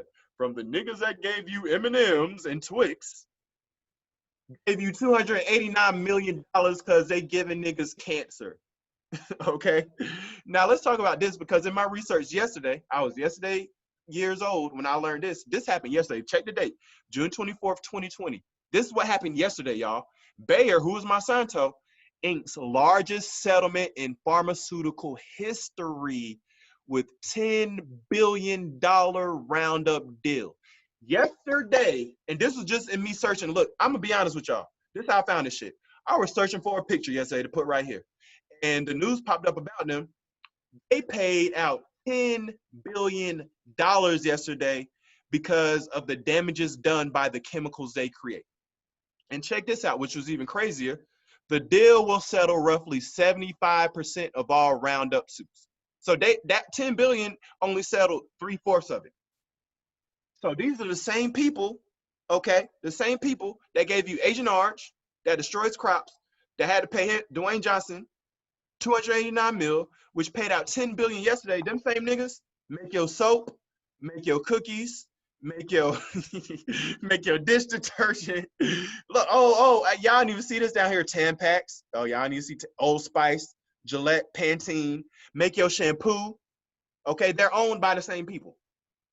Now, our two favorite fucking people, right? Bill and Melinda Gates. And that's how I know I'm at the end, because I couldn't stand to see their face nowhere towards anywhere else but this part, right? Bill and Melinda Gates. So what they did is, check this out. The Gates Foundation recently purchased 500,000 shares of Monsanto to help Africa give their own green revolution using Monsanto GMO rice. So we about to make this make sense. Let me look at them shit. Yeah, all that shit, right? It's crazy. So check this out. Damn toilet paper. Exactly. Can you run the last slide back? I want to thoroughly go through that list and cut those foods out. I'll send it to you. This will be available for y'all to see. All right, so check this out. So the same company, Bill and Melinda Gates, just purchased 500,000 shares from this company. All right, and their reason behind it, check this out, was to help Africa have their own green revolution using Monsanto GMO rice. In his annual letter in 2012, Bill Gates announced that the Gates Foundation intended, check this part out, because shit is about to get real sick right here, okay? Intends to combat world hunger by investing in genetically modified agriculture, okay? In 2011, Bill and Melinda Gates Foundation donated $20 million to the development of golden rice, a genetically modified rice strain high in beta-carotene. Monsanto is a major patent holder for the technology required to produce golden rice. So I just showed y'all what these niggas put in their food, right? I just showed y'all where we got this from, how much they paying out. Now, why are Bill and Melinda Gates buying 500,000 shares saying they want to combat world hunger by feeding Africa? Check this out. Okay. So let's roll with that. Let's roll with that's what he's saying. He wants to keep these words in mind, okay? He wants to combat world hunger. That means keep people alive, right? Combat world hunger means feed niggas that's hungry so that they can stay alive. Because hunger is the #1 killer of people in the world. So check this out. May 15th, 2019, depopulation of Africa needed to save Europe. Bill Gates suggests depopulation in Africa to reduce pressure on Europe. So hold on. I got this. The crazy part is, I got this. You can go look this up. This is called The Guardian. This website I got this article from is called The Guardian, and they are funded by Bill and Melinda Gates. So I went to their fucking sites and found that they bought 500,000 shares in Monsanto, okay, to combat world hunger by donating $20 million of golden rice to Africa. So you gonna tell me, as of a month ago, niggas is the same niggas, let me do it again, from the niggas that bought you Monsanto and keeping the world alive, are the same niggas saying depopulation of Africa needed to save Europe. You can't make this up. You cannot make this up. You cannot make this up, y'all. You cannot make this up. All right, so check this out. All right, and I'm wrapping up right here. In an interview with a German newspaper, all right, Gates suggests that European nations must work together to reduce population growth in Africa by committing more in overseas aid. But no less than President Putin has warned that Bill Gates is experimenting on Congolese villagers, infecting them with a rare strain of Ebola virus, and that research and development of Ebola as a bioweapon have been quietly recommended in a remote corner of the troubled African nation. So right now what's happening in Africa and Congo, Ebola is killing niggas because of Bill Gates, okay? This is Bill Gates, the one that wants to combat hunger, give gold rights to niggas. Same from the niggas that bought you Monsanto, golden rice, they bring you Ebola. Make it make sense, okay? Make it make sense. And his reasoning is that he says that the Bill and Melinda Gates Foundation is praised for its philanthropy around the world. They're killers and they deserve to be executed. But much of the foundation's good deeds are merely no consent vaccine experiments carried out on the poor. How do we know that? Oh, I hope I put it in here. But even if I didn't put it in here, I know it off the top of my head, okay? Bill Gates is responsible for going to Nairobi, Kenya, and making sure that 100,000 black women can no longer reproduce because of a vaccine he gave them. Bill Gates is responsible for killing 5,000 children per week in Africa from the vaccines that he was over there giving them. Same nigga, two different things, right? So how can we think, okay, as I wrap this up, because it's so much, y'all, how can we think that the same person, all right, that's giving us golden rice and telling us he wants to stop world hunger, then turn around a month ago, oh, this is May 5th, 2019, a year ago, sorry, it's closer than this, okay? The population of Africa needed to save Europe. What? Doesn't make sense, right? So, wrapping it up, okay, because my next part is about the spiritual and mental and psychological aspects, and I done had y'all long enough, and I appreciate it. I see it's 11 of y'all. I ain't even checked to see who on here right now, but I don't even want to keep y'all any longer. But just to wrap up the physical part, all right, pretty much this man was Dr. Arnold Ehret, okay, and he was one of the founding medical physicians that was along with those Rockefellers and the Gates, the white men that I showed you earlier, okay. He learned what was happening as part of the nutritional curriculum, all right, and he started speaking out against them, okay. So we can say that we've understand that meat is only a stimulant which decays and ferments in the stomach. The process of decay, however, does not begin in the stomach. It sets in right after the slaughtering of the animal. Meat acts as stimulants through the very poisons due to decay, which led to the mistaken notion that it is a strengthening food. So wrapping up the physical aspects, okay, I want to show you that there's also the people of the Hunza Valley, okay, the Hunza Valley in Pakistan are the only people in the world without cancer, okay, because their diet is mainly plant-based, so especially in this particular part, okay, they eat apricot seeds, okay, which kills cancer cells and strengthens immune systems. There are a lot of stories out there of people that had cancer and ate apricot seeds and cut out a lot of the other dietary things, all right, and they no longer had cancer, okay. So we come back to the people. That was a lot. I appreciate y'all for sticking with me. This is not done, so what I'm gonna do is I can get with the people that are right here, because this information is for y'all, and I appreciate y'all once again. If we can come to a consensus about the maybe the day that I can finish this up, because what I have left, I went through all the physical aspects. So what I would go into next are the spiritual, mental, psychological aspects, the hormones, the stress, okay? That's what's next. That's what's left next, all right? And what I can do is just make that another part. And the only reason I'm saying that is because I didn't expect me to keep y'all for 2.5 hours. That's a long ass time, and y'all been listening to me. And I know I said a lot. All right, but that's what we'll do. So I'll stop right there for that particular part. And I will get in contact with you all in whatever day, whatever time works better for y'all. Like I said, I'm free right now. I'm a teacher, so I can get this popping at 9 o'clock in the morning, you know, if I need to. We can do that. But in closing, I appreciate y'all so much. And each and every single one of y'all know, you know, if anything, if you need more information about something, show you where I got it from, please don't hesitate. You know, I mean, that's what this is all about, being able to spread the information and, you know, help each other. That's what this is all about. As I learn, I want to teach, so that as you learn, you can teach, okay? So let's do that same date and time. All right, we can do that. We can run it back next week. So a week from now, next Thursday, I'll finish this up. That's cool.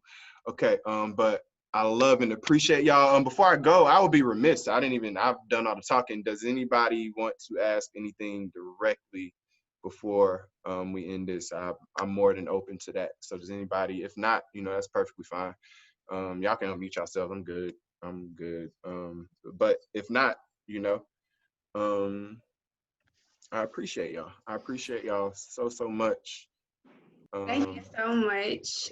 This was a good message, especially towards the end. That spiritual is really gonna like sum it all up. Like that shit really deep. That shit really deep. But I do have a couple questions in the beginning, because I've heard so many things about the origins of our people, and the origins of Caucasians and Indians and Asians. But when you were talking about the Africans going towards like the mountains and not being exposed to the sun, and then them losing their pigmentation, and then is that way manifested to? I'm so glad you asked that, because I do cover that in the next part. So what happened to those people is, yes, because of their lack of sunlight, how I told you they went many generations of not being exposed to the sun at all. Right. What happens, and this is a part I cover in the spiritual part. It's also genetically proven too that you can like not be exposed to the sun and lose color. Yeah, but even more so than that, your pineal gland. You have something in the center of your brain, called your pineal gland, and what happens is that the sun is one of the natural decalcifiers of your pineal gland. But when you're not exposed to sun, especially in harsh conditions, your pineal gland does something called calcifies, and it gets harder. So the center of your brain starts to pretty much kind of eat itself. And this ties into fluoride consumption, which I'm going to touch in the next one too. So yeah, it's crazy. Like I said, learning this stuff is interesting for me, because it's like a lot of this stuff, even I knew, you know, a good amount of it, but I get to like teach myself again and actually dig and give y'all places y'all can go look at this information. Like, that's fun for me. I don't mind this. I'm probably gonna get off here and try to work on something next anyway. Like, you know, I never mind having these conversations. I'm always here for each and every person. Absolutely. Well, I'm gonna get off. I'm gonna mute myself. Thank you so much, and I'll definitely be tuning in for part 2. Okay, I appreciate you. But well, sorry, before I keep going, anybody else, anything? If not, I'm good. But I was going to come in real quick, and I was just going to let people know where they can find all your information. So if you guys, I'm going to share my screen real quick. I got you. Hold on. Let me make you. Okay, I got it. All right. Got it. So this presentation, you know, we'll definitely, and us as educators definitely need to be compensated for all the time and hard work that we put into providing this information to you guys. So now we have a education tab on our page. So if you go to nomoresuitsllc.com and you go, Wu is also an author, so you can also book him as a public speaker on our site as well, you know. So if you go to the education tab, and we're going to have the health tab updated tonight. So you'll just come here and you'll be able to purchase the courses that we've done. The presentations will be available so that you can save these presentations and keep this information and share it with your families. And things like that. And like I said, this will be updated tonight, and you all will be able to get email. We'll send the email out to everybody once everything is uploaded, and then we have a special promo code for everybody who participated, and you get, I don't know what the amount is, but if you use promo code IRV, you'll be able to get everything, I believe, half off. So I appreciate you guys for sticking with us. Woo, I appreciate the knowledge and the information, brother. My pleasure. I appreciate y'all. This was fun for me. Yeah, no doubt. All right. Well, I love y'all. I think you all know how to contact me if you need me. I hope you all have a prosperous, amazing weekend, rest of your week. Take some of that information into account. Like I said, I'm here anytime. Just let me know. But I appreciate y'all. I love y'all. Y'all be safe. All right. See y'all later. Peace.